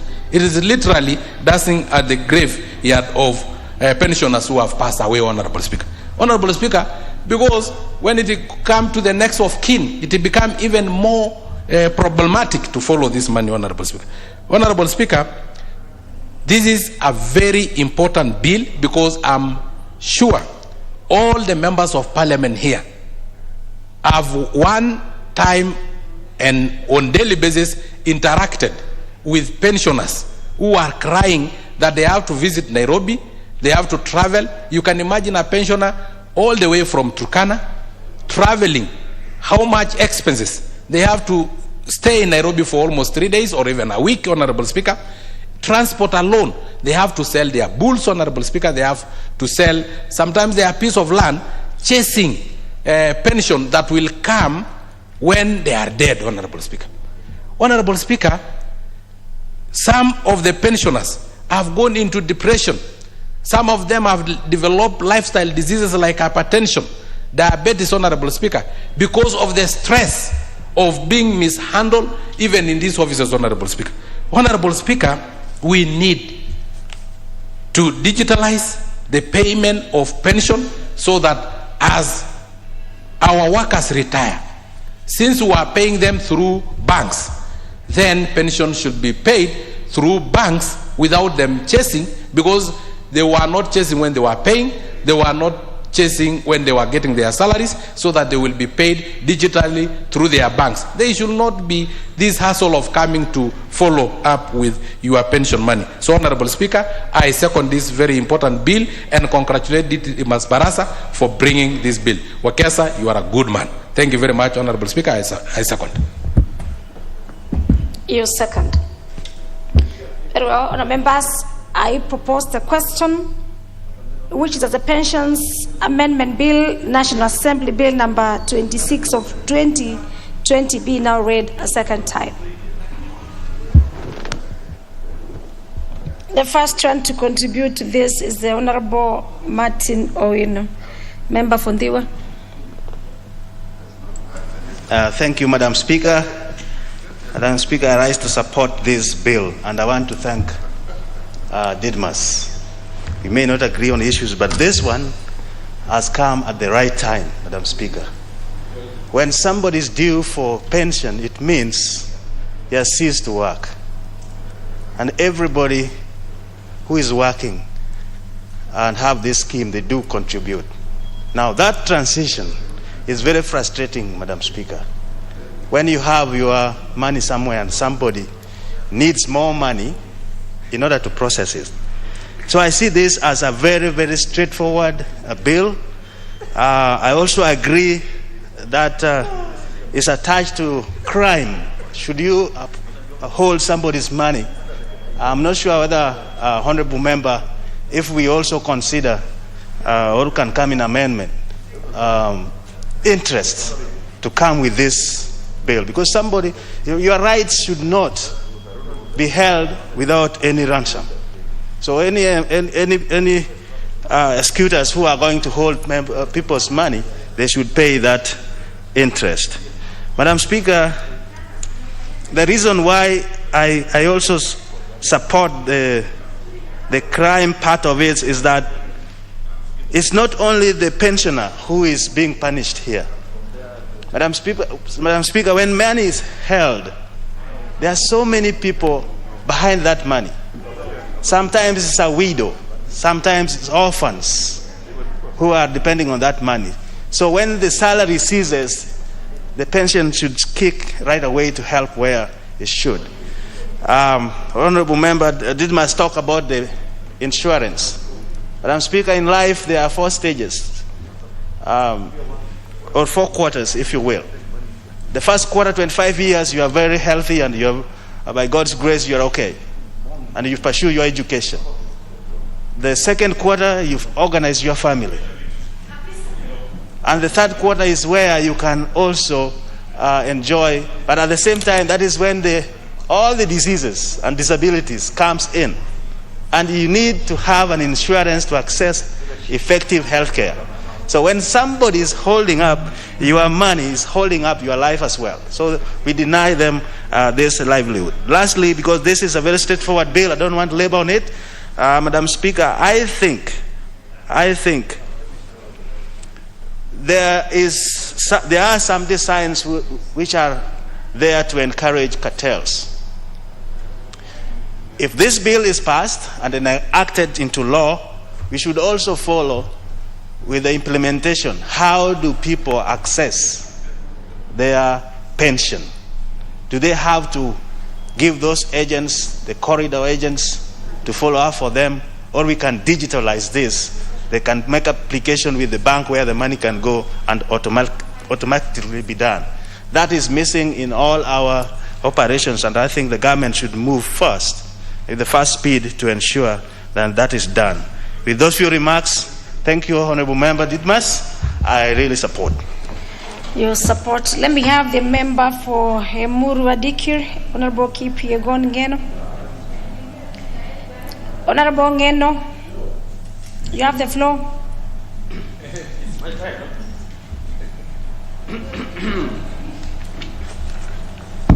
Thank you, Madam Speaker, for also allowing me to have a contribution towards this amendment bill. Madam Speaker, knowing very well that it's a bill that touches on pension and issues that affect the elderly, especially because we know those people who are retiring, Madam Speaker, are no longer youth. These are elders in the society and who are retiring home to go take care of their homes, their properties, and their children. Madam Speaker, the reason why I would wish to support this particular amendment from the onset is singularly because these are people who are not asking for anything from the government. These are people who are not begging. These are people who are not asking the government to give them what they do not deserve. These are people who have sweated for this particular money. Madam Speaker, pension is a scheme that is effected internationally, and each and every country that cares about the elderly and those people who are retiring from their jobs, Madam Speaker, even in international law caters for the pension schemes. Because, Madam Speaker, it is known worldwide that any person who retires, Madam Speaker, could not have saved enough money on their own because of the issues that we normally have in our day-to-day routines. And therefore, the scheme, the introduction of the scheme to ensure that it is while you are working that this particular amount is being deducted from your salary. Madam Speaker, that is why it has been recommended internationally.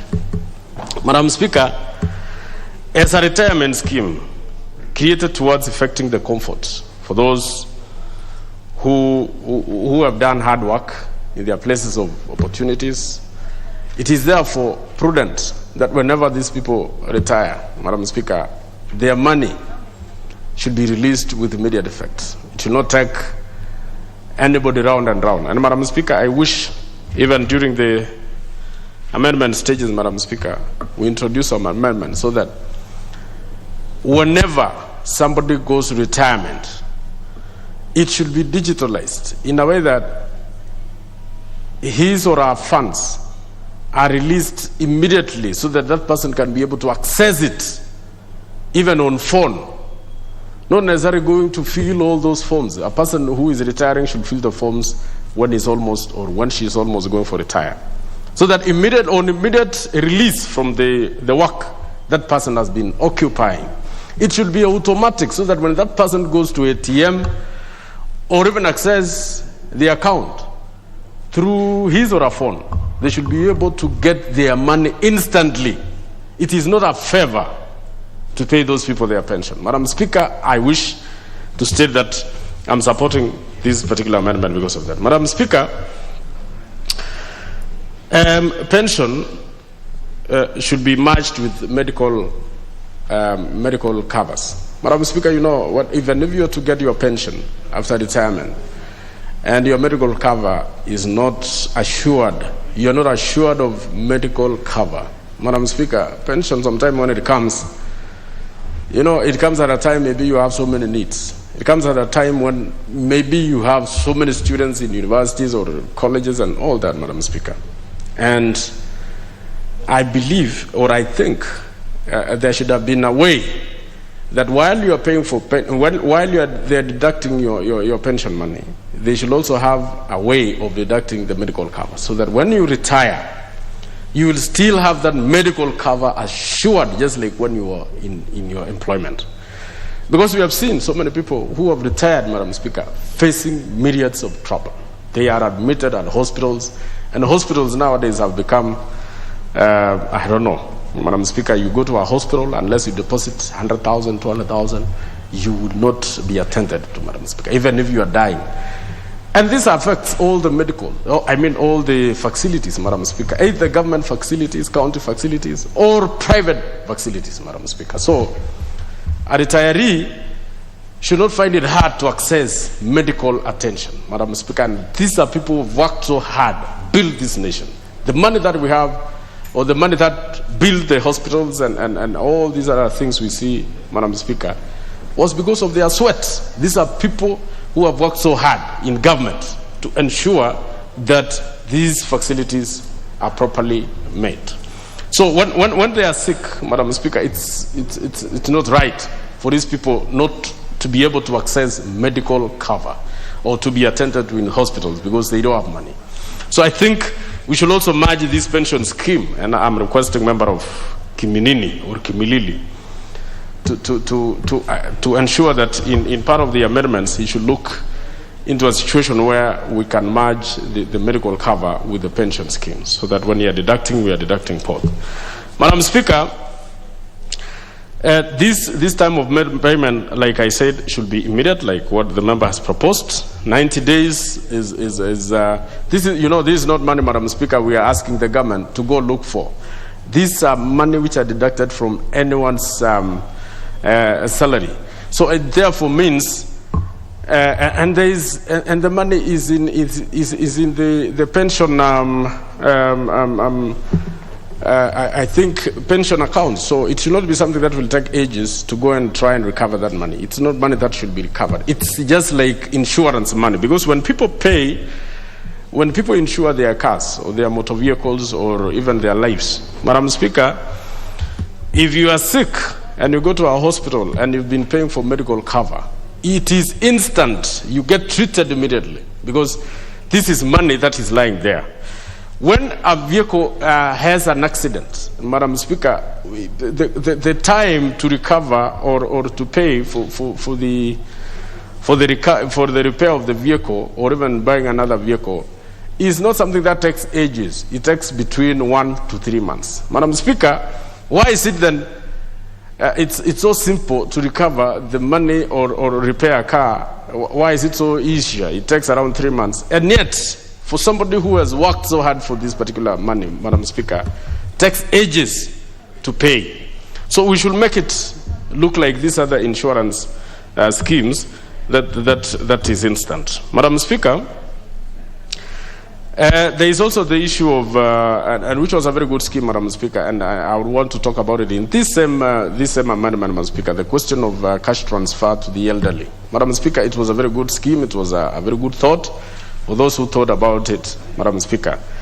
This idea of cash transfers should be made should be made as part of our laws, Madam Speaker, because even the elderly who have not been working within government, who've not been working with government, Madam Speaker, they deserve also to have at least something to assist them in their when they are aging, and especially to meet their medical covers. Madam Speaker, you know the problems these elderly people face majorly is medication.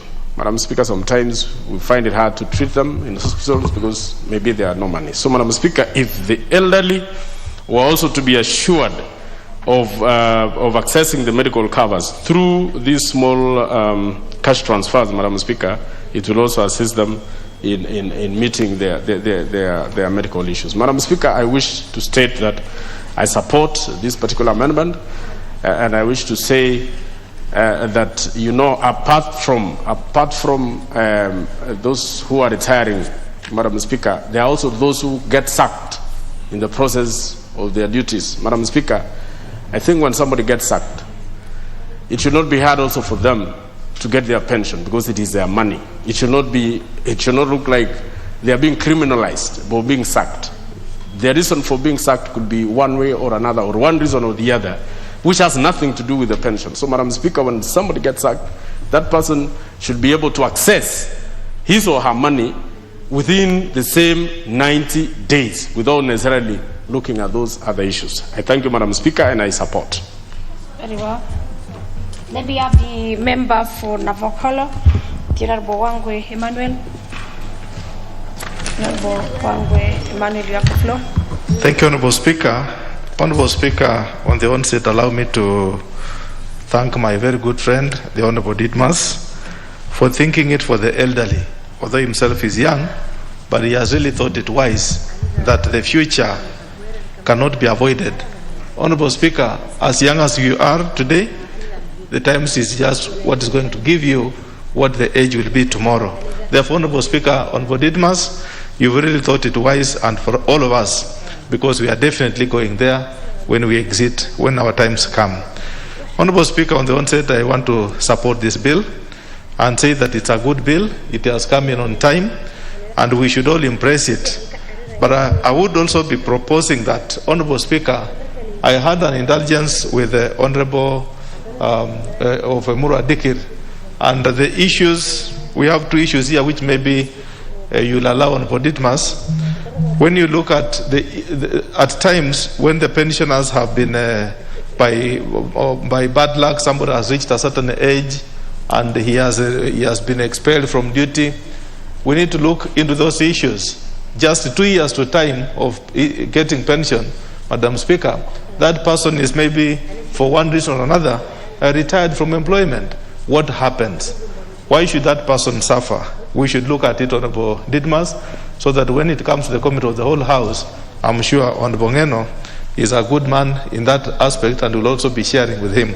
We should also look at, Honorable Speaker, the issue that some people are young in this parliament. They've just come in at the ages of 28, 29, and then the Mother Act puts it that you can only access pension at the age of 45. What are we trying to imply, Honorable Speaker, to that aspect?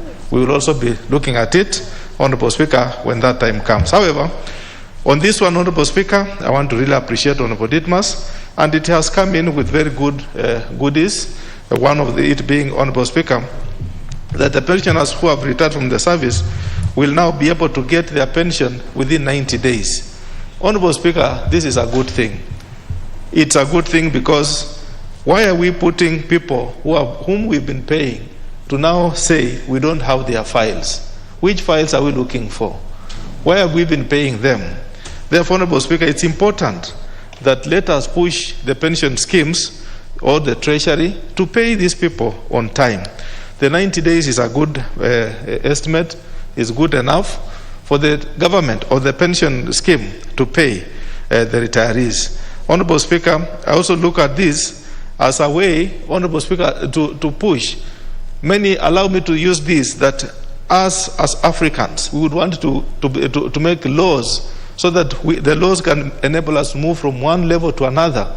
Yet, Honorable Speaker, we just know that actually this person has retired, he is due to be paid, and he has been contributing to this scheme. Therefore, it's important now, Honorable Didmas, the way you put it, within 90 days, let the pensioners be now paid.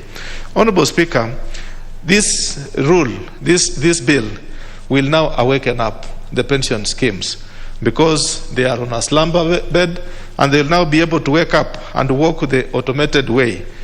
They now have to impress IT, Honorable Speaker, because this cannot really work alone. I look at it like, Honorable Speaker, an automated pension scheme will now arise that will link up the National Treasury pensions departments with pension departments of other government entities. We should put in order to increase efficiency in pension processing. Honorable Speaker, today we are in the technology world. We can no longer afford to work with the black books and the black recording books.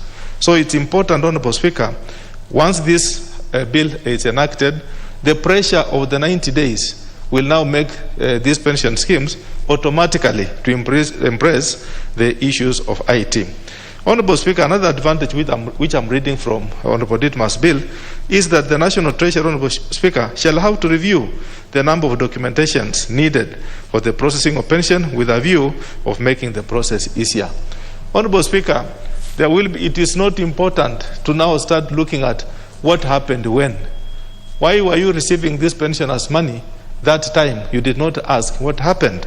So it's important that now the Treasury should now come up with a linear way of reviewing what a pensioner is in terms of the documentation process, Honorable Speaker. Another advantage, Honorable Speaker, which I emanate from this bill is that the National Treasury shall now build the capacity of pensions departments in public entities in order, Honorable Speaker, to enhance the efficiency in processing pension for their employees. Honorable Speaker, we have just passed a bill, Honorable Gideon Keter's bill, which looks at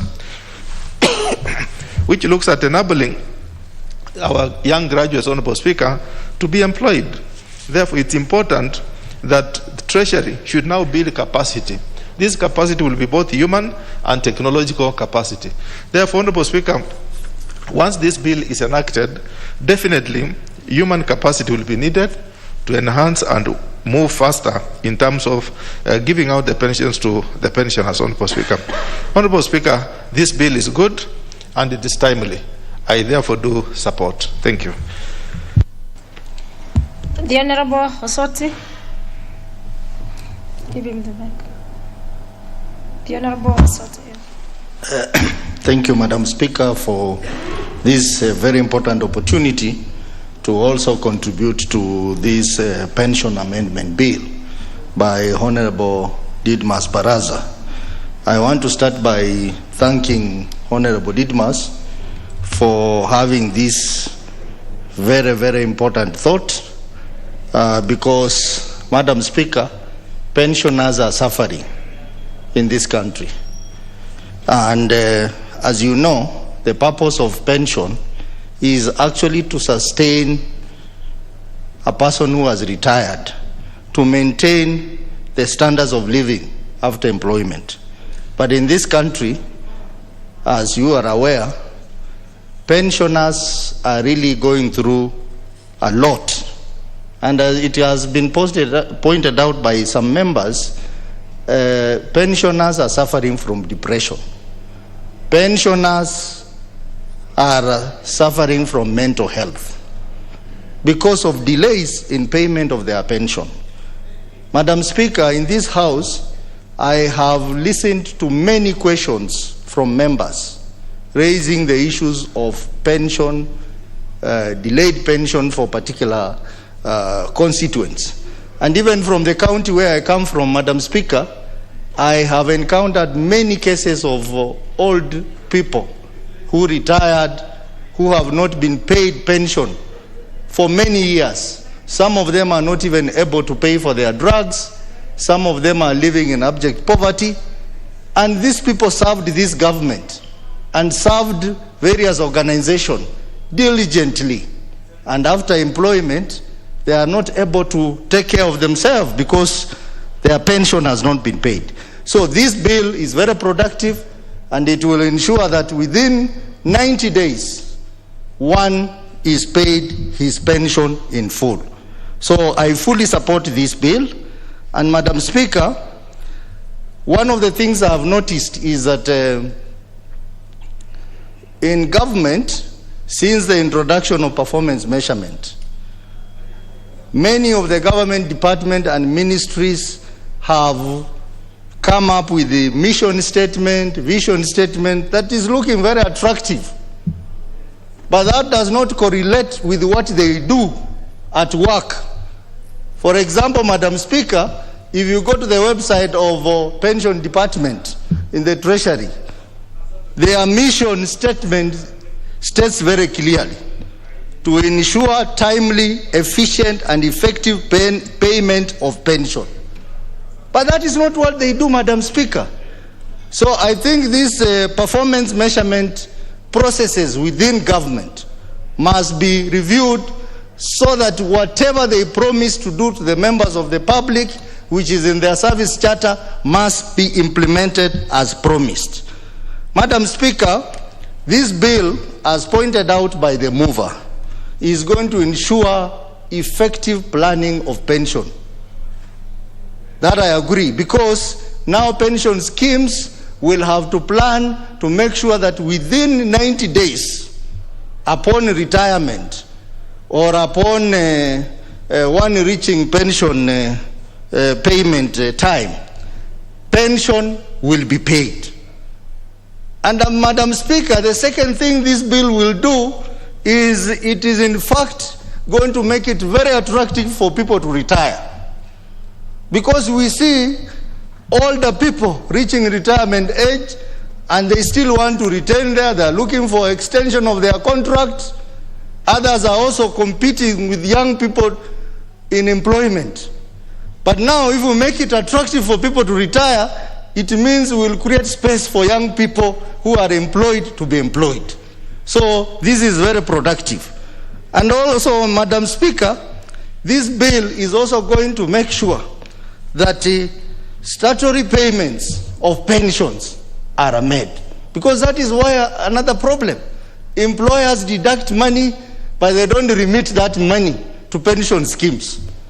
So again, we'll ensure that we have discipline around pension scheme. We have a lot of cases of retirees and pensioners who have not been paid their money. Madam Speaker, you remember the case of teleposter pensioners. People who are retrenched, up to date they have not been paid their pension. And the pension schemes, what they are doing, they are using court to frustrate pensioners. They go to court and they block the whole process and create more misery in pensioners. We have Kenya Railway pensioners and even government pensioners who have not been paid to date. So this bill will help in dealing with this matter. And as we look at this bill, we also need to look at other legislations that will support what Honorable Didimas has brought. And I think it is high time we need also to look at amendments to the Public Finance Management Act, so that the first charge should be debts and pension, so that people are paid their pension before anything else is paid. Because what is happening, for example, in government, they will prioritize payment of debts. And you know we have a debt problem. So that means issues like pension will be given a back burner. Madam Speaker, this bill will ensure that is done. Madam Speaker, you are aware that this parliament, in the current financial year, we appropriated money to Treasury to purchase the pension management system.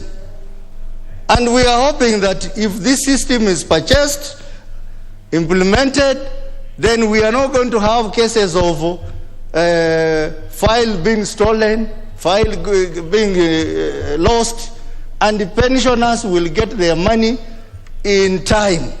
So this bill will put pension scheme and government on their toes and ensure that our old people, our old women and men in the villages live decent life because they get their pension on time.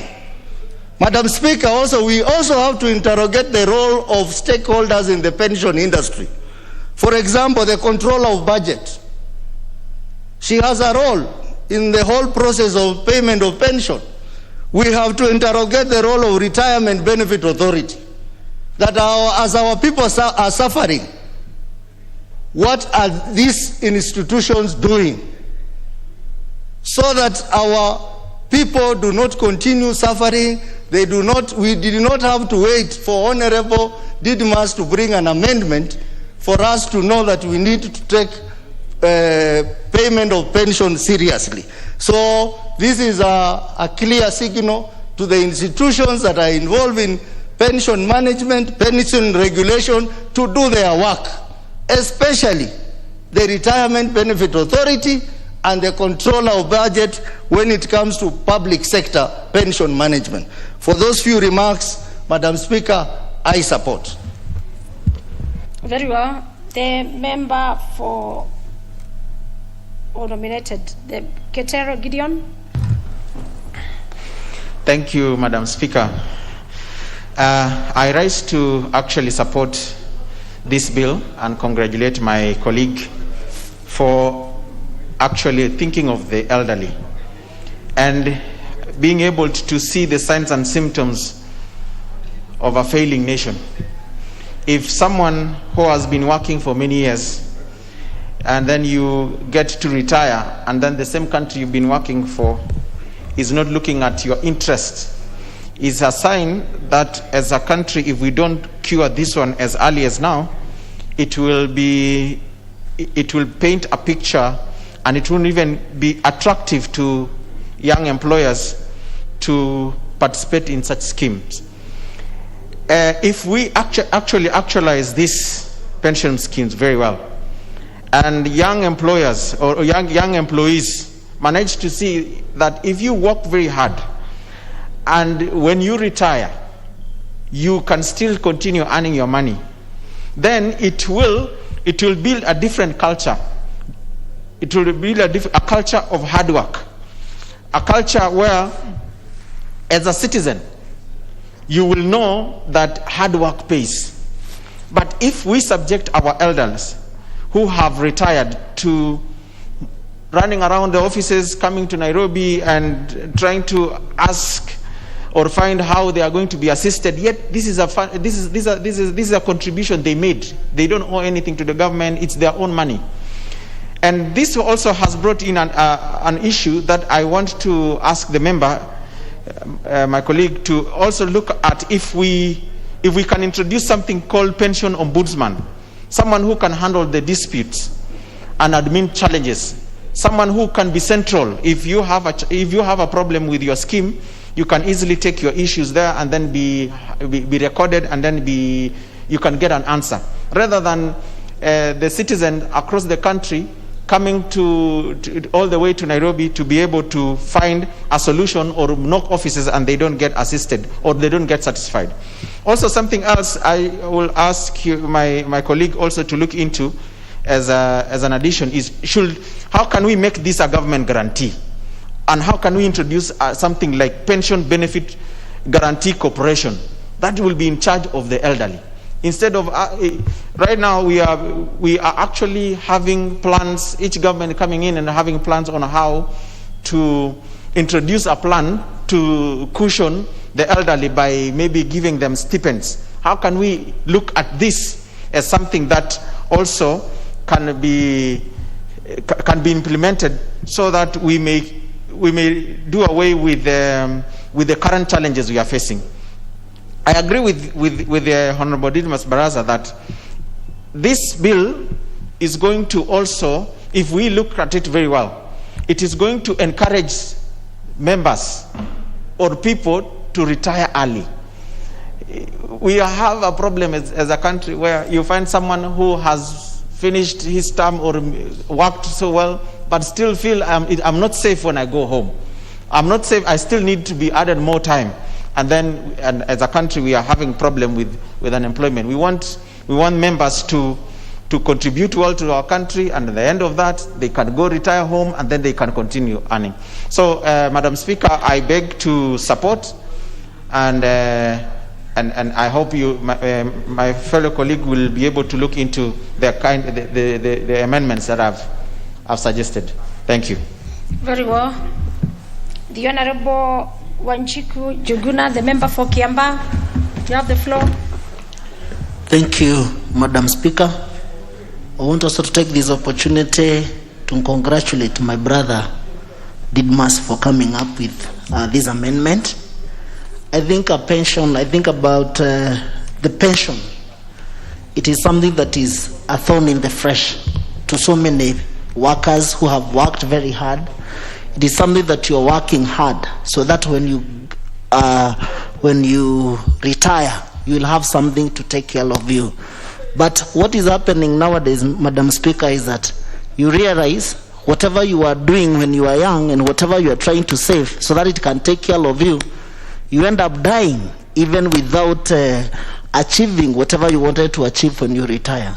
Madam Speaker, I really support what the amendments that are being brought on the pension amendment bill to ensure that when you are working and when you are young, you save a lot of money.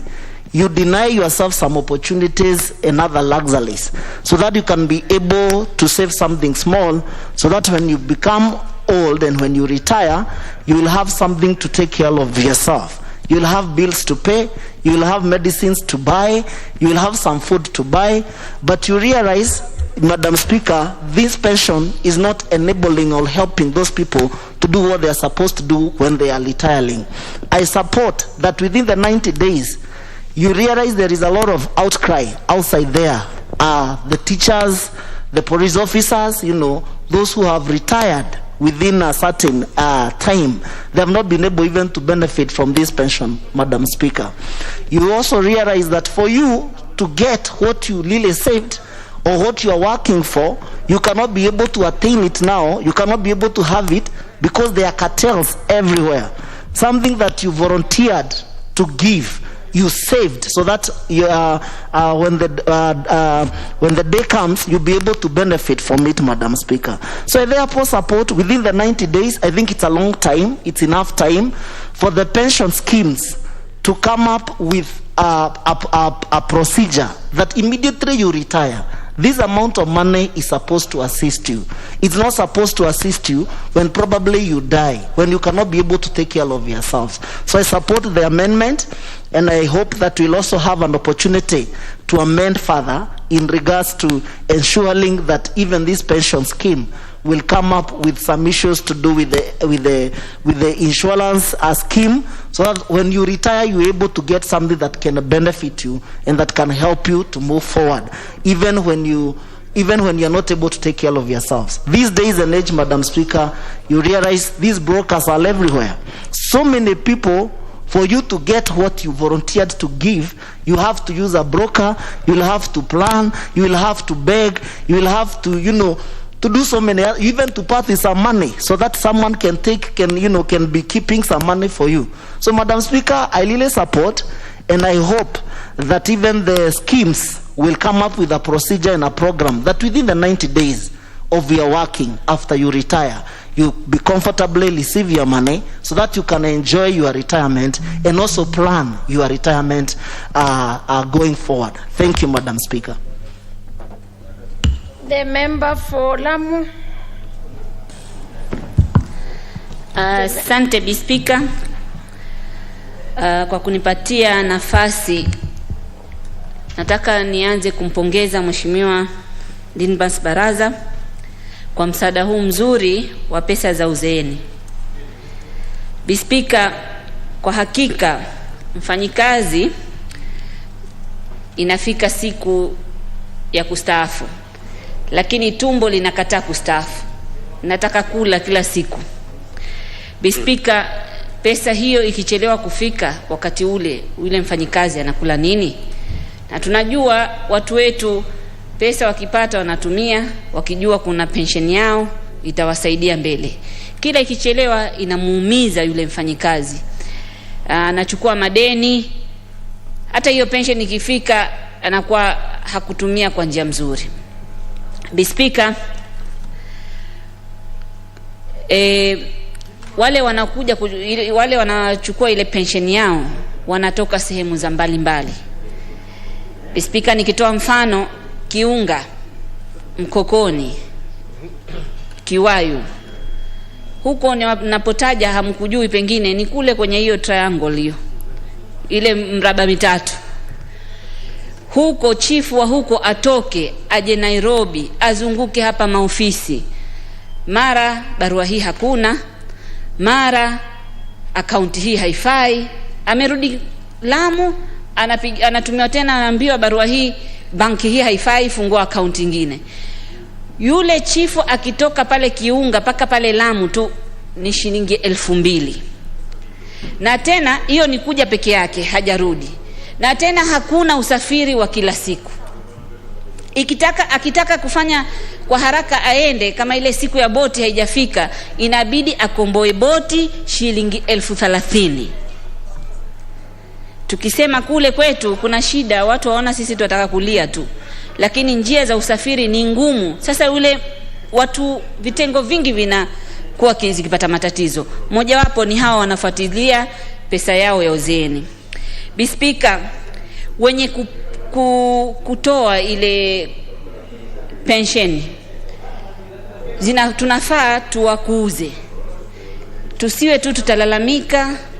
Sisi hapa tuna jukumu pia la kuwawezesha. Kwa mfano, kama counties zinakata pesa za uzeeni lakini hazipeleki kule wenye kuweka mfuko wa pesa ya uzeeni. Sasa tutafute ni mbinu gani, maanake pia wao wanatatizika, hawataki kukosa kulipa lakini hawapewi.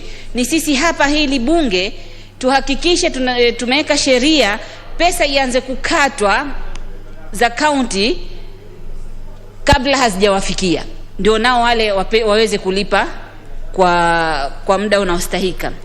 Manake tusiweke tu sheria, mimi naiunga mkono, ni sheria mzuri, najua itasaidia, lakini hii sheria ikiweko na huku na sisi tutatafuta mikakati ya kuwasaidia wale wanaotoa zile pensheni. Speaker, kusema la ukweli, hata hii pensheni yetu ya serikali huchelewa sana, lakini nawapongeza pia ile kazi yao wanafanya. Sisi tuchukue majukumu, tuhakikishe, tukae na wao chini, tuwasikize matatizo yao nini, kwa nini wanafanya hivi, tusipitishe sheria. Maana sheria zingine zikipitishwa tunapitisha tu kisha hatufatilizii wana mikakati gani ya kuwa ile sheria. Kama sisi kule Lamu sahihi iliwekwa sheria hapa na Imbidi na Pambana ya uvuvi, imewekwa tu sheria kisha hawakwenda kuangalia mbinu gani ile sheria itamsaidia ule mvuvi. Na hii naogopea hivyo. Ni kweli watu wetu wazee wanateseka kule, lakini na kuomba mheshimiwa ndani baraza, tumia kamati yoyote, tuwaite hapa waje wazungumze kwa nini wanafanya hivi na kwa nini tukiweka hii sheria watafanya mikakati gani iweko hizo siku 90 wawe washalipwa. Speaker, asante, sina mengi zaidi.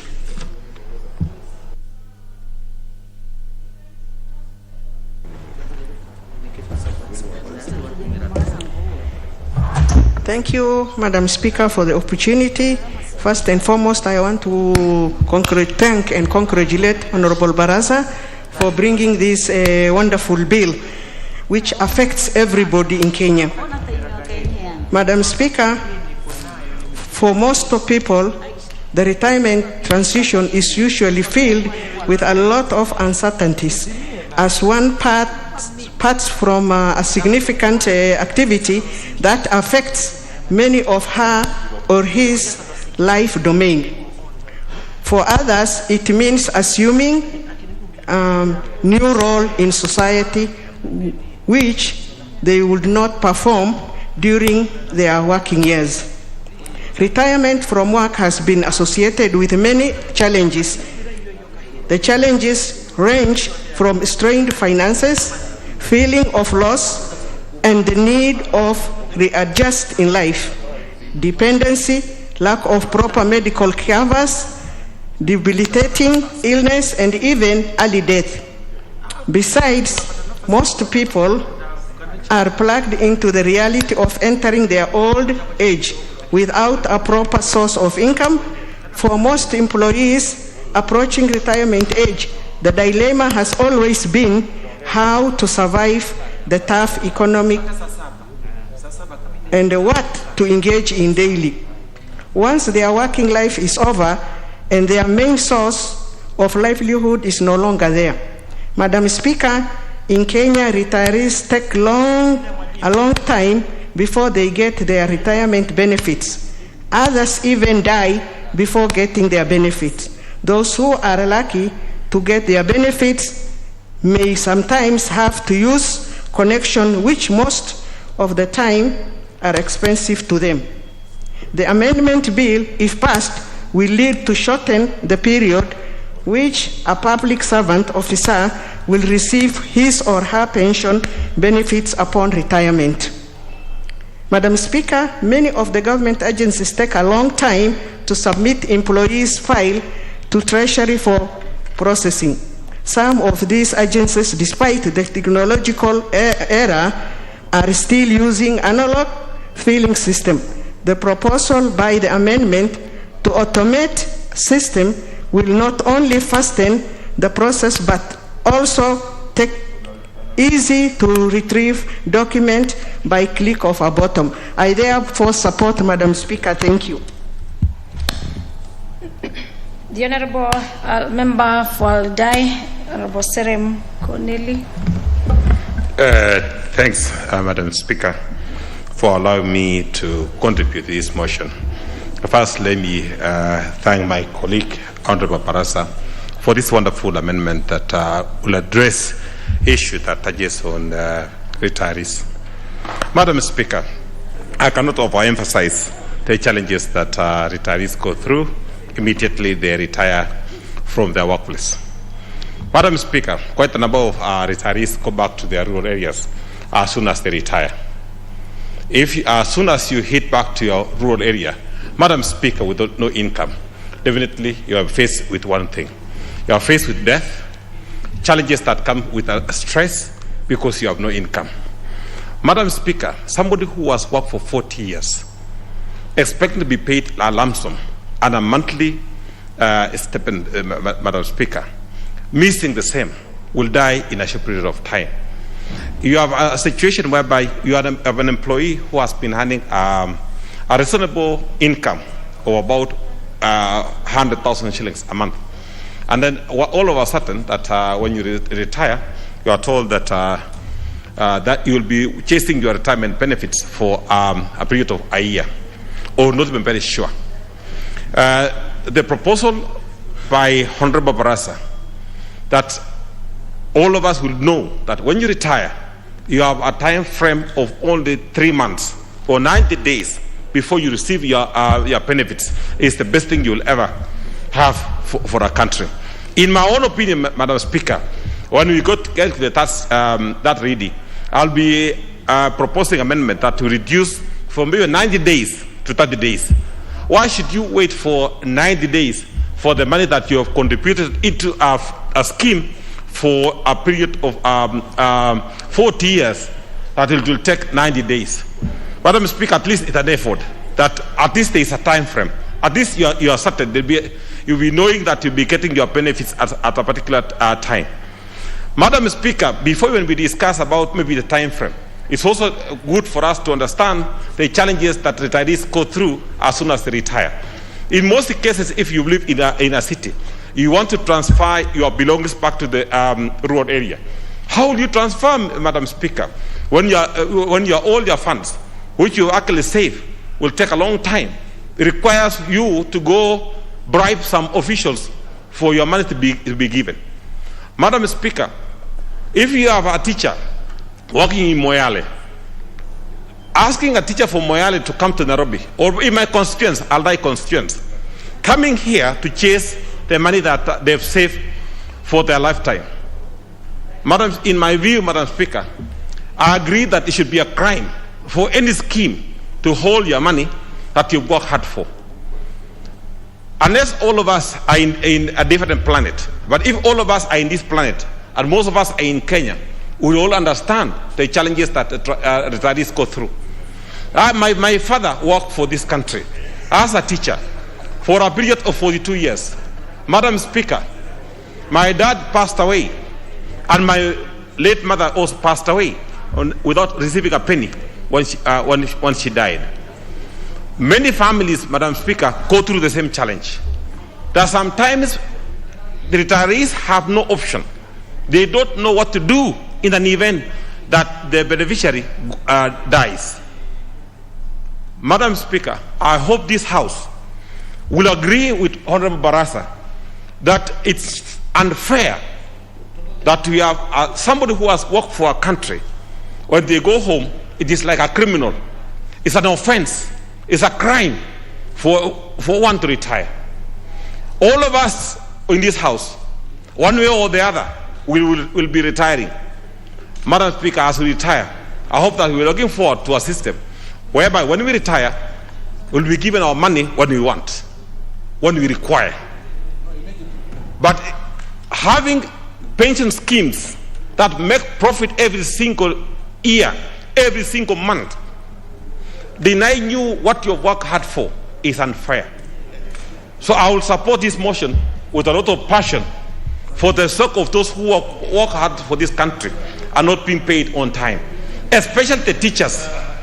The teachers that work so much in the rural areas, who wake up in the morning to make sure that our children get education. But when they retire, they lavish in poverty, just because somebody in Nairobi can sit on their files. And we have some crooks, Madam Speaker, and I wish that at some point they should be exposed, Madam Speaker.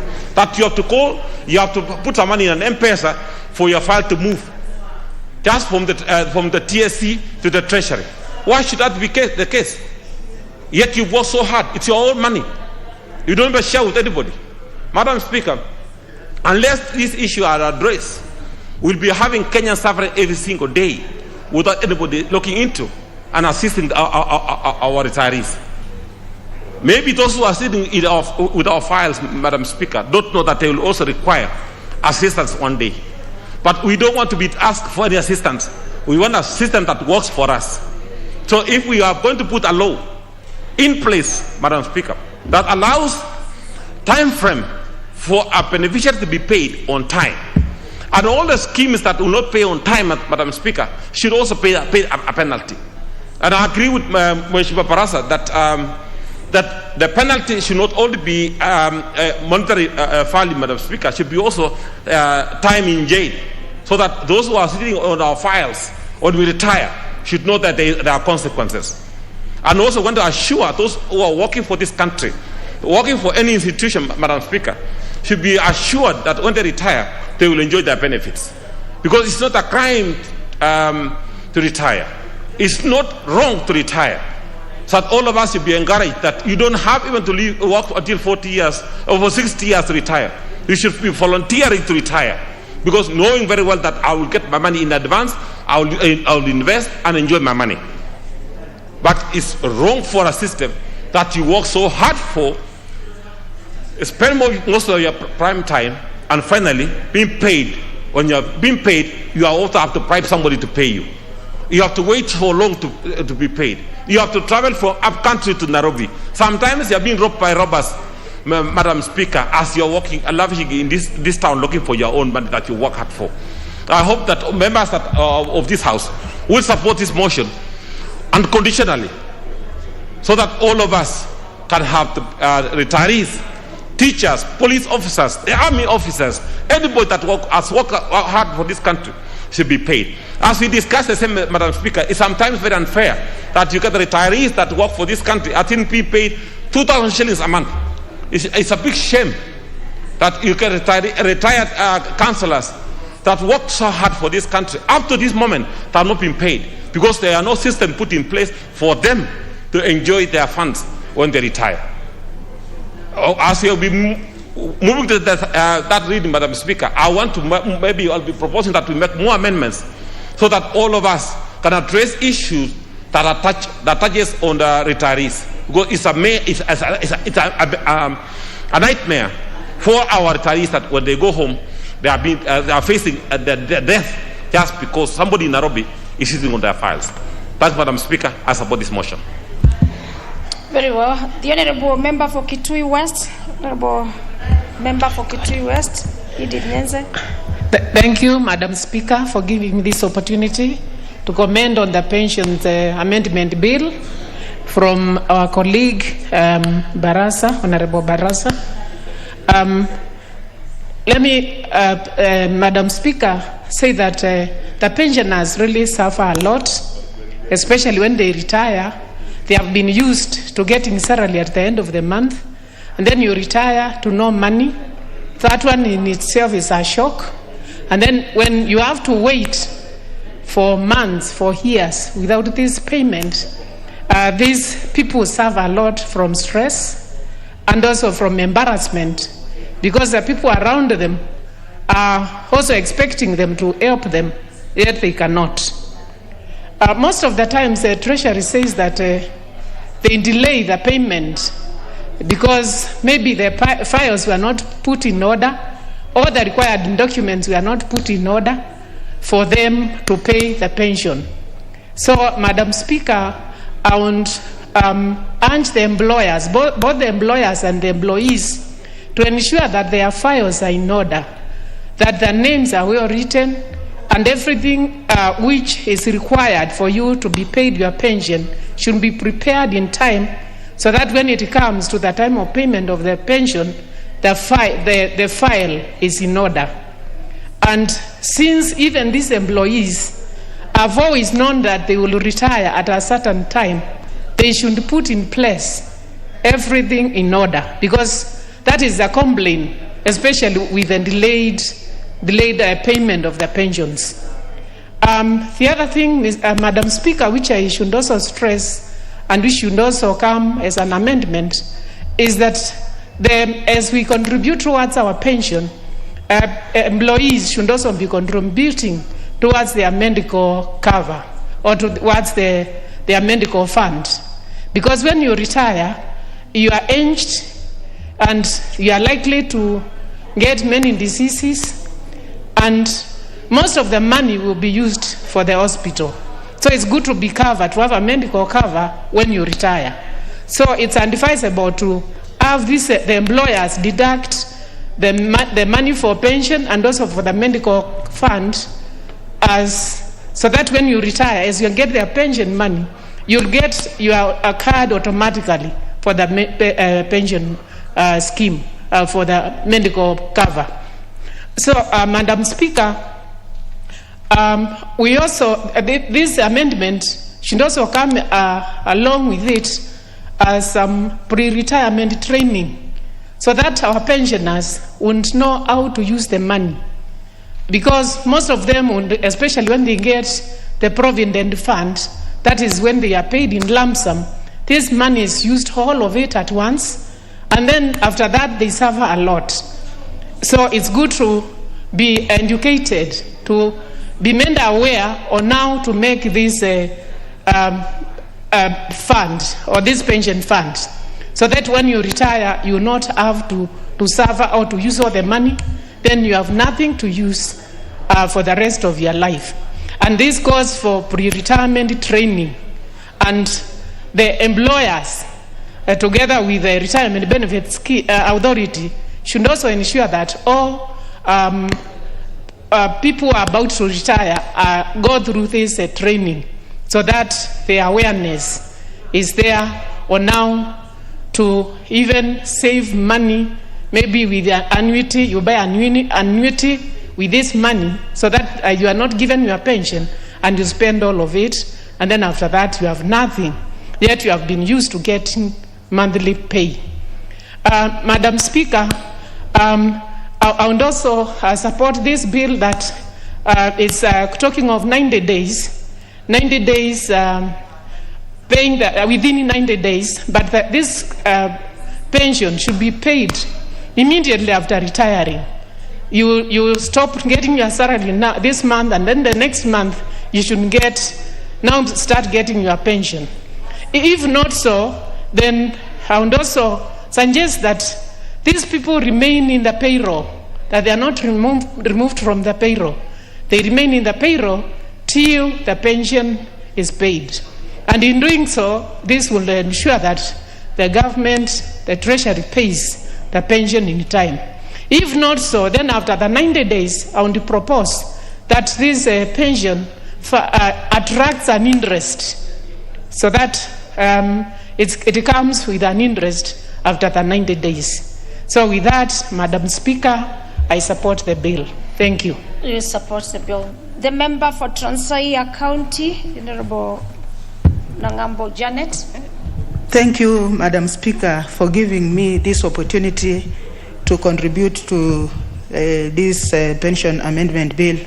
Honorable Speaker, I wish to thank my colleague, Honorable Didmas Barasa, for coming up with this bill, Madam Speaker. Madam Speaker, it is true. When we talk about pension, even some of us, we are victims. I remember when I worked through Telcom Kenya, Madam Speaker, some of us, we were retrenched with about 46 years. And those ones who had 50 years, Madam Speaker, up to now, those people were not paid. Even some of them passed on. Even some of them lost even their own families, because they come from very poor families whereby they cannot even afford their meal, Madam Speaker. Madam Speaker, it is true, Mheshimiwa Ososi has touched on several entities whereby we have several challenges that people are facing. But I've also come to realize that when you are being employed, Madam Speaker, you must give all the details. And especially for those, our men. Sometimes they marry too many wives that when they want to be given their shares from the pension scheme, it is very hard. So it forces some of the spouses to go and look for documents so that they can come and benefit out of this. But after coming up with this amendment bill, Madam Speaker, I know very sure that it is going to cure so many issues. Madam Speaker, I will also touch on the government because I remember in NSSF, the issue of NSSF when I was still working, Madam Speaker, it was not also implementing their own dues to their staffs, Madam Speaker. So I just urge Mheshimiwa Ditmas Barasa so that we can do further amendments to this bill so that people can benefit. Last week, Madam Speaker, I just heard from Moi University, whereby people are contributing their own money. Unfortunately, when some of them were retiring, and even some of them were paying their own loans from the banks, when they went there, Madam Speaker, on their own payslip, you can see that somebody is remaining like with 600,000. When he goes to the bank, he finds that he has a loan of 1,600,000, Madam Speaker. So, Madam Speaker, we have issues that we need to deal with it as a house so that we can save other people who are suffering outside there. Madam Speaker, let me also talk about the teachers, and especially from my own area. It has really frustrated those retirees. They have decided to wake up in the morning, they go for changa and pusa, Madam Speaker. They cannot even afford to take their own kids to school. Remember, somebody, you have been a working class. Now it reaches a time whereby you cannot even sustain your own family. This is very bad, Madam Speaker. I think my colleagues, we are going to support this bill so that it can help our own people. Thank you, Madam Speaker. Well said. The Honorable Member for Likoni. Mboko Hamisi. Asante Mheshimiwa Spika kwa kunipatia nafasi hii na mimi niweze kuchangia katika mswada huu wa marekebisho machache na Mheshimiwa Didmas, na nimpatie kongole kwa kuleta mswada huu ambao utatatua tatizo sugu sana. Kwa hakika kama Wakenya tunajua inapofika miaka 60 utaweza kustaafu, na kuna wale ambao pia ustaafu kabla ya miaka 60. Ndiposa kukawa na mikakati ya kuwa na skimu ya pensheni. Lakini kumekuwa na changamoto nyingi sana, na Wakenya wengi wamepata shida sana katika mikono ya maofisa tofauti tofauti katika miradi hii ya pensheni. Unakuta ya kwamba ni kama kuna ile tunaita kwa Kiingereza cartels, ama kundi fulani ambalo linatumia mambo ya ufisadi katika haya mambo ya pensheni. Watu inakuwa ni kwamba mpaka uongane ama utoe pesa kadhaa ndiposa uweze kupata pensheni yako kwa wakati unaofaa.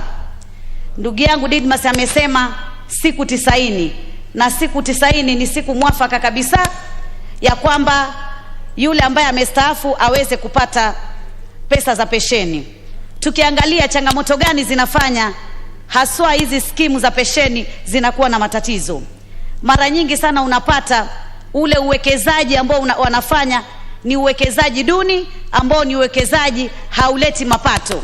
Hivyo basi inakuwa changamoto sana kuweza kuregesha pesa za pensheni iwapo ule uwekezaji wanaufanya hauregeshi mapato mazuri. Swala jingine pia ni usimamizi wa skimu hizi za pensheni. Kuna kuwa na usimamizi mbaya, ikiwemo ufisadi ambao unatendeka. Hivyo basi inakuwa zile pesa za kuweza kulipiwa watu kwa njia ya pensheni inakuwa ni changamoto. Pia kuna waajiri wengine ambao wanaweza kuwa muflis, ile tunasema bankruptcy. Mtu anakosa fedha, anatangazwa kama muflis.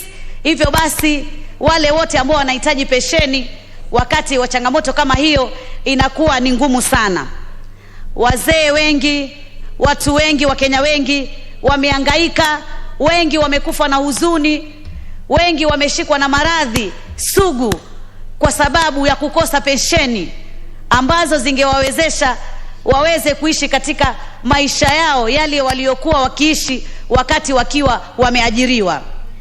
Hivyo basi lazima Wizara ya Fedha iweze kuweka mikakati kambambe, mikakati ambayo pia itawezesha kuwe na mawasiliano ya yule aliyeajiriwa na yule muajiri katika mambo ya pensheni, kwa sababu watu wengi pia wanakosa pia kuelewa ni wakati gani naweza kupata pesa hizi za pensheni, ama nifuate njia gani niweze kupata pesa hizi za pensheni.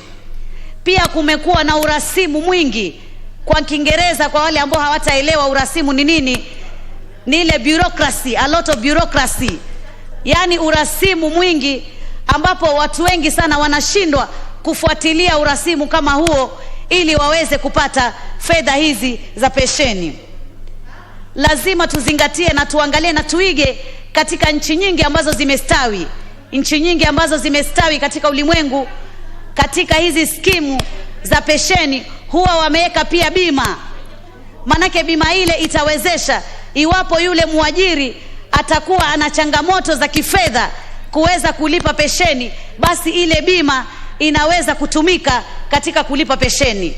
Hata kwa yule ambaye atakuwa pengine amekuwa muflis, muajiri ambaye amekuwa muflis, kama ni muajiri wa kibinafsi, muajiri wa umma, akiwa muflis, basi bima ile inaweza kusaidia sana watu wetu waweze kupata pensheni kwa wakati unaofaa ili waweze kuangalia maisha ya familia zao.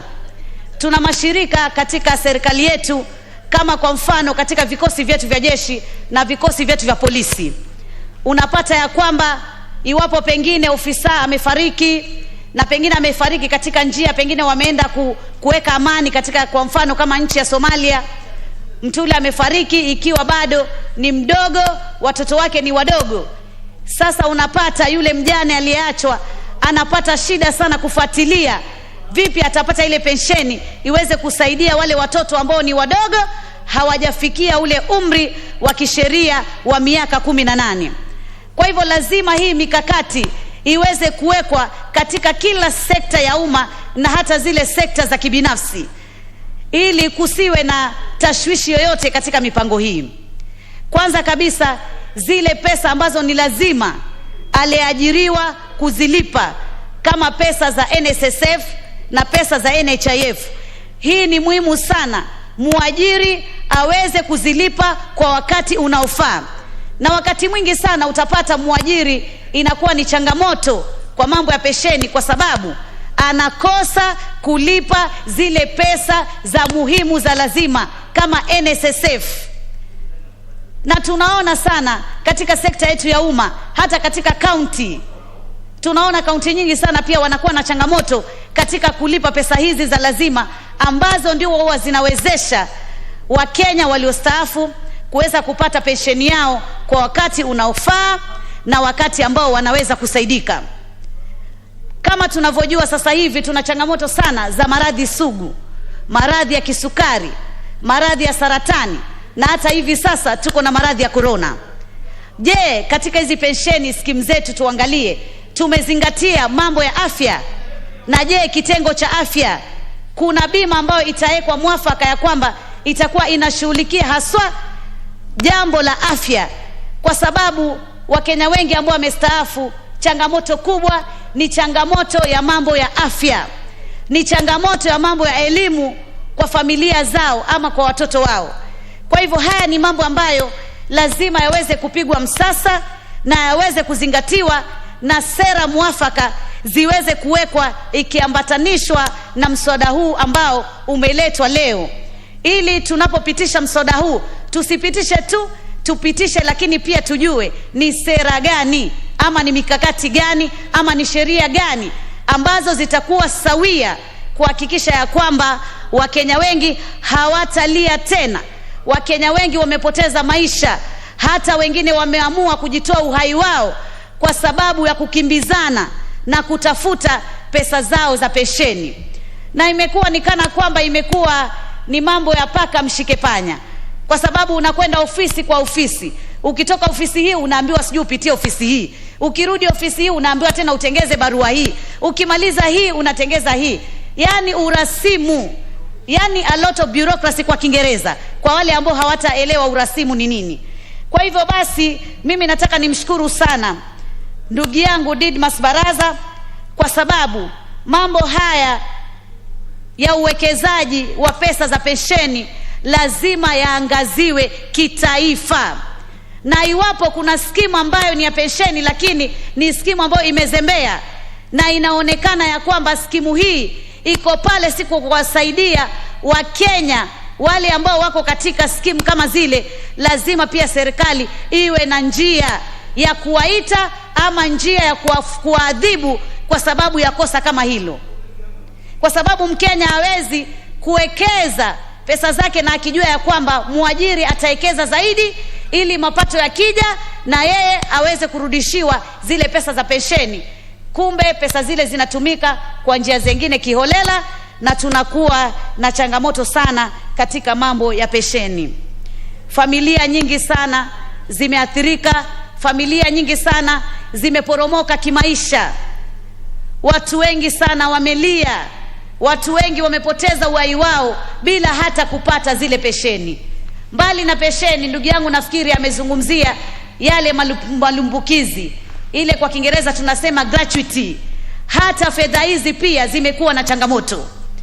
Unaambiwa ukimaliza kontrakti pengine ama kandarasi ya muda fulani ukiwa umeajiriwa utaweza kupata pesa hizo, lakini unamaliza kandarasi ile na unakaa kwa muda mrefu sana bila kuweza kulipwa zile pesa za malimbukizo ambazo tunaita gratuity. Na pengine mtu pesa zile mwenyewe amezipangia, ameweka mipango, iwapo nikimaliza kandarasi hii ya miaka 5 ama 3 nitaweza kupata fedha hii niweze kuwekeza ili niregeshe maisha yangu kama vile nilivyokuwa katika uajiri. Kwa hivyo mambo kama haya ni mambo sisi kama wabunge lazima tuyafuatilie kwa kina sana katika sheria na pia katika utekelezaji.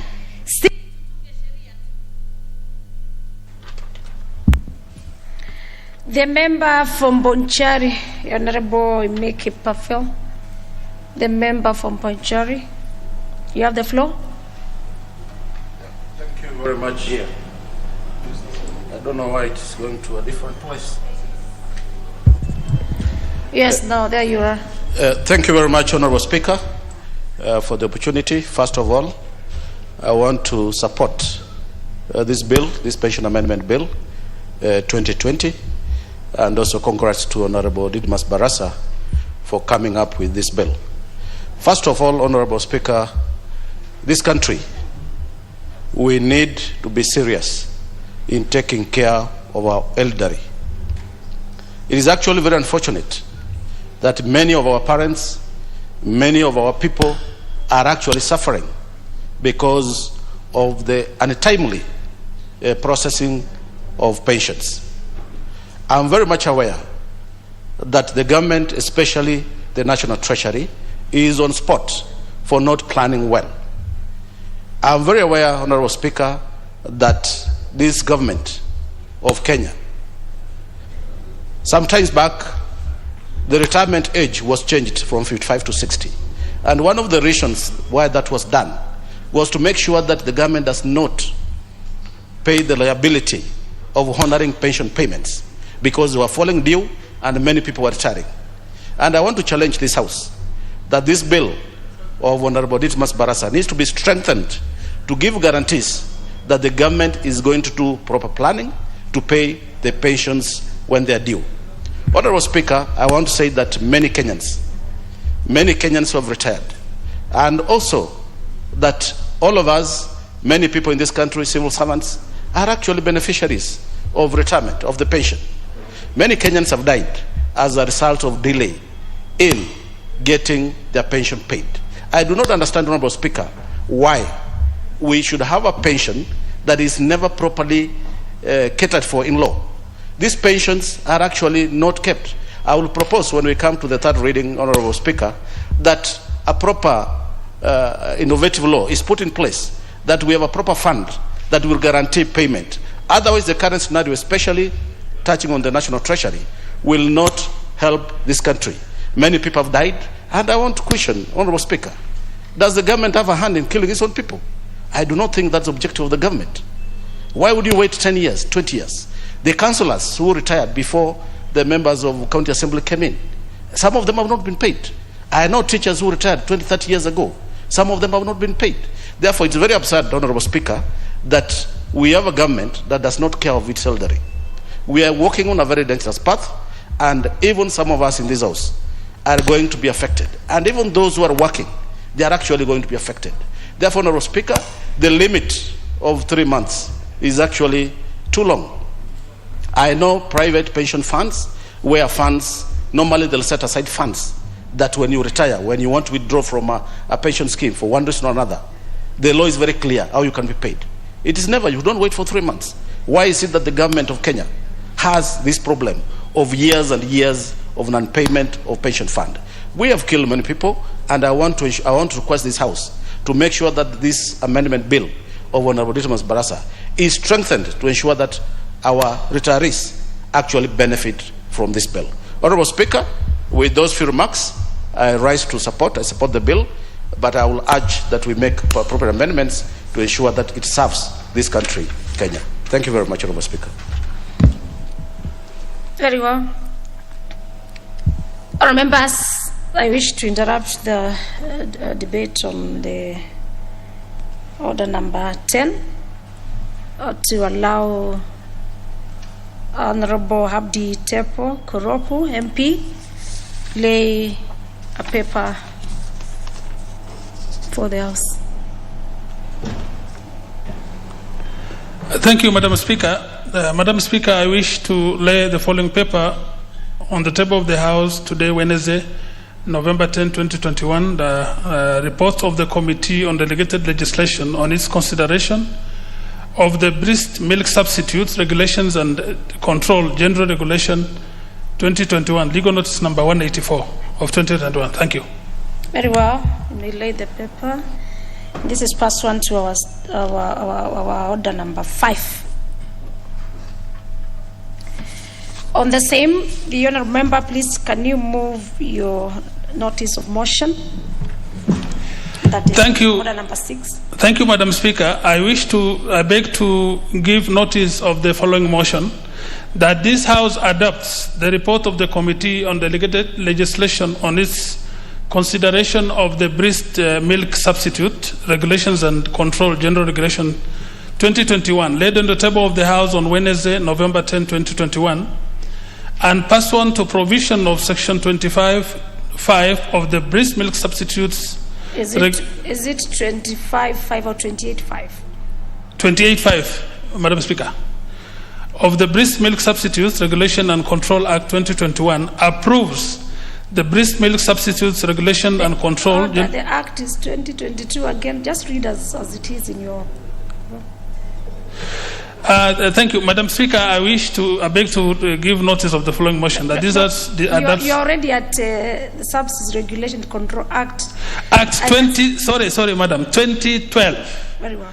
Approves the Breast Milk Substitutes Regulation and Control, General Regulation 2021, published as legal notice number 181 of 2021 with amendment to regulations 1, 2, and 27(1). Thank you, Madam Speaker. Very well. Thank you. Our members, we go back now to our order number 10 on the debate, and then now we have the member for Matuga, Honorable Tandaza Kevin. Sawa, having the floor. Asante sana Mheshimiwa Madam Speaker kwa kunipatia fursa hii kuweza kuchangia katika mjadala huu wa pesa za wanaostaafu. Ni kawaida na huwa ni furaha wakati mtu ameweza kufanya kazi mpaka kastaafu, manake katikati huwa kuna changamoto nyingi sana, lakini wakati mtu ameweza kufanya kazi kwa taadhima, kwa heshima na familia yake mpaka kastaafu, kwanza ni kumshukuru Mwenyezi Mungu. Lakini changamoto inayokuja ya kuwa sasa hajui ataanzia wapi, Mheshimiwa Madam Speaker, ni jambo la kuhuzunisha na ni jambo ambalo utakuta kwamba linachangia katika masuala ya ufisadi. Na ndio maana naiunga mkono hoja hii, ikiwa mimi ni mmoja wa wale ambao huwa nakemea sana swala la ufisadi na kuona ni vipi tunaweza kulipunguza swala hili la ufisadi. Ikiwa mtu atafanya kazi, anapokea mshahara ule wake wa halali, lakini anajua kwamba itafika wakati astaafu, anamaanisha kwamba hata kuwa anaweza tena kupata ule mshahara na hataweza kupata ile ruzuku yake, hataweza kupata ile pesa yake, inamaanisha aanze kufikiria njia mbadala ya vile ataweza kuishi hata wakati akiwa amestaafu. Na kama tunavyojua, njia mbadala mara nyingi uko kazini na unapenda kazi yako, basi watu husema mtu hula pale pale anapofanyia kazi. Lakini sio kula tu, ndio maana watu wanaanza kufikiria ni vipi wataweza kupora mali, wataweza kujijenga mbali na lile pato lao la kawaida. Na hili sio siri, waajiri wanajua, serikali inajua. Kwa hivyo katika hali ya kuweza kuwapatia wafanyikazi njia ya kuwa na uhakika wa kuwa hata wakistaafu bado ile haki yao wataweza kuipata, hii moja kwa moja ni katika zile njia ambazo zitasaidia kupunguza ufisadi katika ofisi zetu za umma na hata ofisi za kiubinafsi. Pili, katika swala hili ambalo ni nyeti sana, mimi nishawahi kufuatwa na wafanyaji kazi wale ambao kwa Mwenyezi Mungu wameweza kuwabariki na umri mrefu. Kuna wale ambao walifanya kazi nyakati za East African Community, ambapo hususan walikuwa katika ile idara ya uchukuzi, ilikuwa ikiitwa Kenya Cargo Handling, kabla iwe Customs, kabla baadaye iwe na kujumuisha katika masuala ya KRA. La kustaajabisha ni kwamba wale waliofanya kazi nyakati hizo mpaka sasa hawajapata ruzuku zao, na walifanya kazi kihalali, walifanya kazi kwa moyo mmoja. Na la kuhuzunisha ni kwamba wanakuambia, kwa sababu wakati ule ulikuwa unaweza kuwa ni mwajiriwa ndio wa Kenya, lakini ukawekwa Dodoma ama ukawekwa nchi nyingine katika ile iliyokuwa Jumuiya ya Mashariki ya Kati, wenzao waliweza kulipwa kwa wakati ambao unafaa, kwa sababu ni watu bado wako hai na wanawasiliana. Lakini wale waliokuwa Kenya ambao ni wa Kenya mpaka sasa bado hawajalipwa. Kwa hivyo swala hili la siku 90, ijapokuwa sheria huwa haiendi nyuma, huanzia pale ilipoekwa kidole, lakini ni maombi yangu kwamba sheria hii tutakapoipitisha hapa bungeni, kwa sababu wengi tunaiunga mkono kwa wale waliotangulia kuzungumzia, ni kwamba itaweza pia kuangazia, je, wale ambao walistaafu kabla ya hii sheria kuwekwa na mpaka sasa bado hawajapata haki zao, nao itaweza kuangaliwa. Nafikiri wakati ikisoma kwa mara ya 3, hayo ni baadhi ya masuala ambayo yanaweza kuongezewa katika vipengee, kuona kwamba watu kama hawa wanaweza kupata ruzuku zao. Katika masuala hayo ya pensheni, naona kulingana na huu mswada wa Mheshimiwa Baraza ambao nampatia kongole kwa kufikiria na kufikisha huu mswada katika bunge hili, lazima pia kuwekwe vikwazo kwamba je, tumeuzungumzia, tumeupitisha na hatimaye umepita, umekuwa sheria. Kuna hatua gani ambazo mwajiri, hususan serikali, kwa sababu ni lazima tukubali kwamba katika masuala haya yote ya pension, serikali ndio ambaye anakeuka hasa hizi haki za wale wafanyaji kazi. Ikiwa baada ya siku 90 mtu hajapata marupurupu yake, hajalipwa pensheni yake, kuna hatua gani?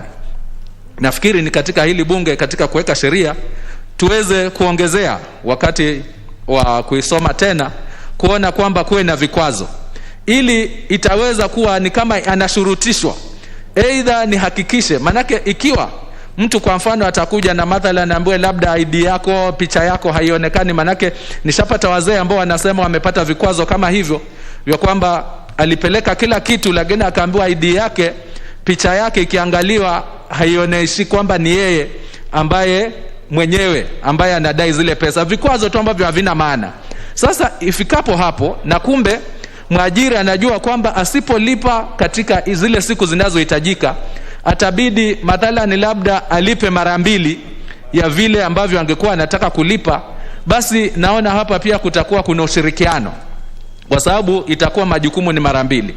Yule mwenye kutaka pensheni yake anazitaka kwa sababu ya mahitaji yake, na yule ambaye naye ni mlipe anataka amlipe, kwa sababu asipomlipa kutakuwa na madhara, kutakuwa na penalty fulani, kutakuwa yeye pia atapata hasara kulingana na kutomlipa. Mheshimiwa Speaker, Madam Speaker, katika swala hili kawaida mimi huwa naunga mkono peke yake, lakini hili ningeongezea kwamba siungi mkono peke yake, bali naliunga mkono pamoja na miguu, kwa sababu wako tu watu wengi ambao kule kwangu Matuga wananipatia gharama kubwa. Nikiongezea ni kwamba katika hii idara ya kulipa hizi pension, tafadhali pia nazo ziweze, na hili naona si lazima ya sheria, lakini wapatiwe sindikizo ya kuona ofisi hizi zinaweza kusambazwa katika mashinani, kwa sababu changamoto iliyoko sasa ni kwamba yeyote ambaye atahitaji kulipwa marupurupu yake, ofisi ni lazima aje Nairobi, na ile gharama ya kuja Nairobi peke yake kwa mtu ambaye alistaafu, na ukweli ni kwamba wako ambao Mwenyezi Mungu amewajalia walistaafu wakati ile job group ile, wakati ule mshahara wake uliokuwa ukilipwa labda ulikuwa ni chini ya shilingi 10,000. Saa hizi umepanda mpaka ni zaidi ya 100,000. Ikiwa wakati ule alipostaafu ilikuwa ni chini ya shilingi 10,000, inamaanisha pension yake hususan haifiki 2,000. Lakini pia yeye analazimika kusafiri kuja Nairobi kutafuta haki yake. Kwa hivyo kuwe na msindikizo kwamba hii ofisi ya pension inayohusika iweze kuwa na ofisi kule nyanjani, pengine katika hizi huduma tunazosema za huduma center ziwe zinaweza kushughulikia masuala kama haya na kuyafikisha mwisho, sio tu kuchukua stakabadhi labda na kuzituma kisha baadaye waambiwe kama wenzangu walivyotanguliza faili ilipotea, ama yule ambaye alikuwa uliandika ni next of kin bado haonekani, ama ID yake haipo, na kwazo vidogo vidogo kama hivyo. Kwa hivyo Mheshimiwa Speaker, ninaiunga mkono hoja hii, na nikimalizia, si mkono peke yake lakini naongezea na miguu, na itekelezwe haraka inavyowezekana. Asante sana.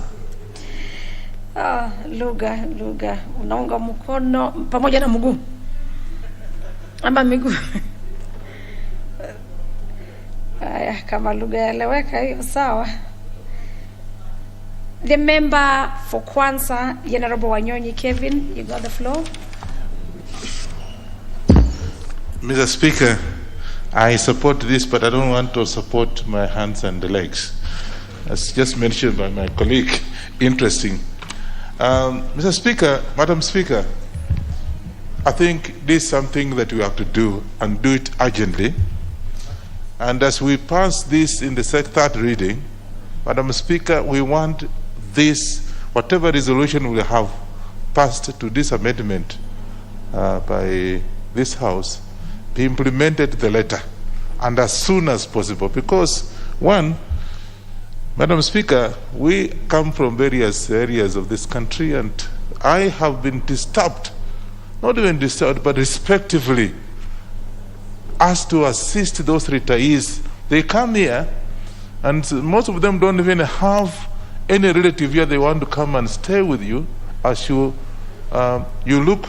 assist him or her to get payment, particularly the East African, we used to call East African Airways, East African Community, Railways, and what have you. Madam Speaker, it's been very, very difficult for us to assist because, one, you'll find that in most cases, as just mentioned by my colleague, and I want to agree with Tangasa Kwamba, you find that the IDs of these old men or ladies are not the same. The pictures have changed. The face, they don't look the same. So you are forced to do the documentation, and you are forced to ask him to do that again repeatedly, and it's just not the once. You have to go all the way. For me, I come from the end of this, I come from Trans Nzoia, which is on the border of Kenya and Uganda, all the way. to get the documentation of, oh, he didn't have this one, he didn't have that one. So you find that it's just very tedious for the retirees who are actually honorable members of this country to be tossed left and right. Secondly, Madam Speaker, the one that I normally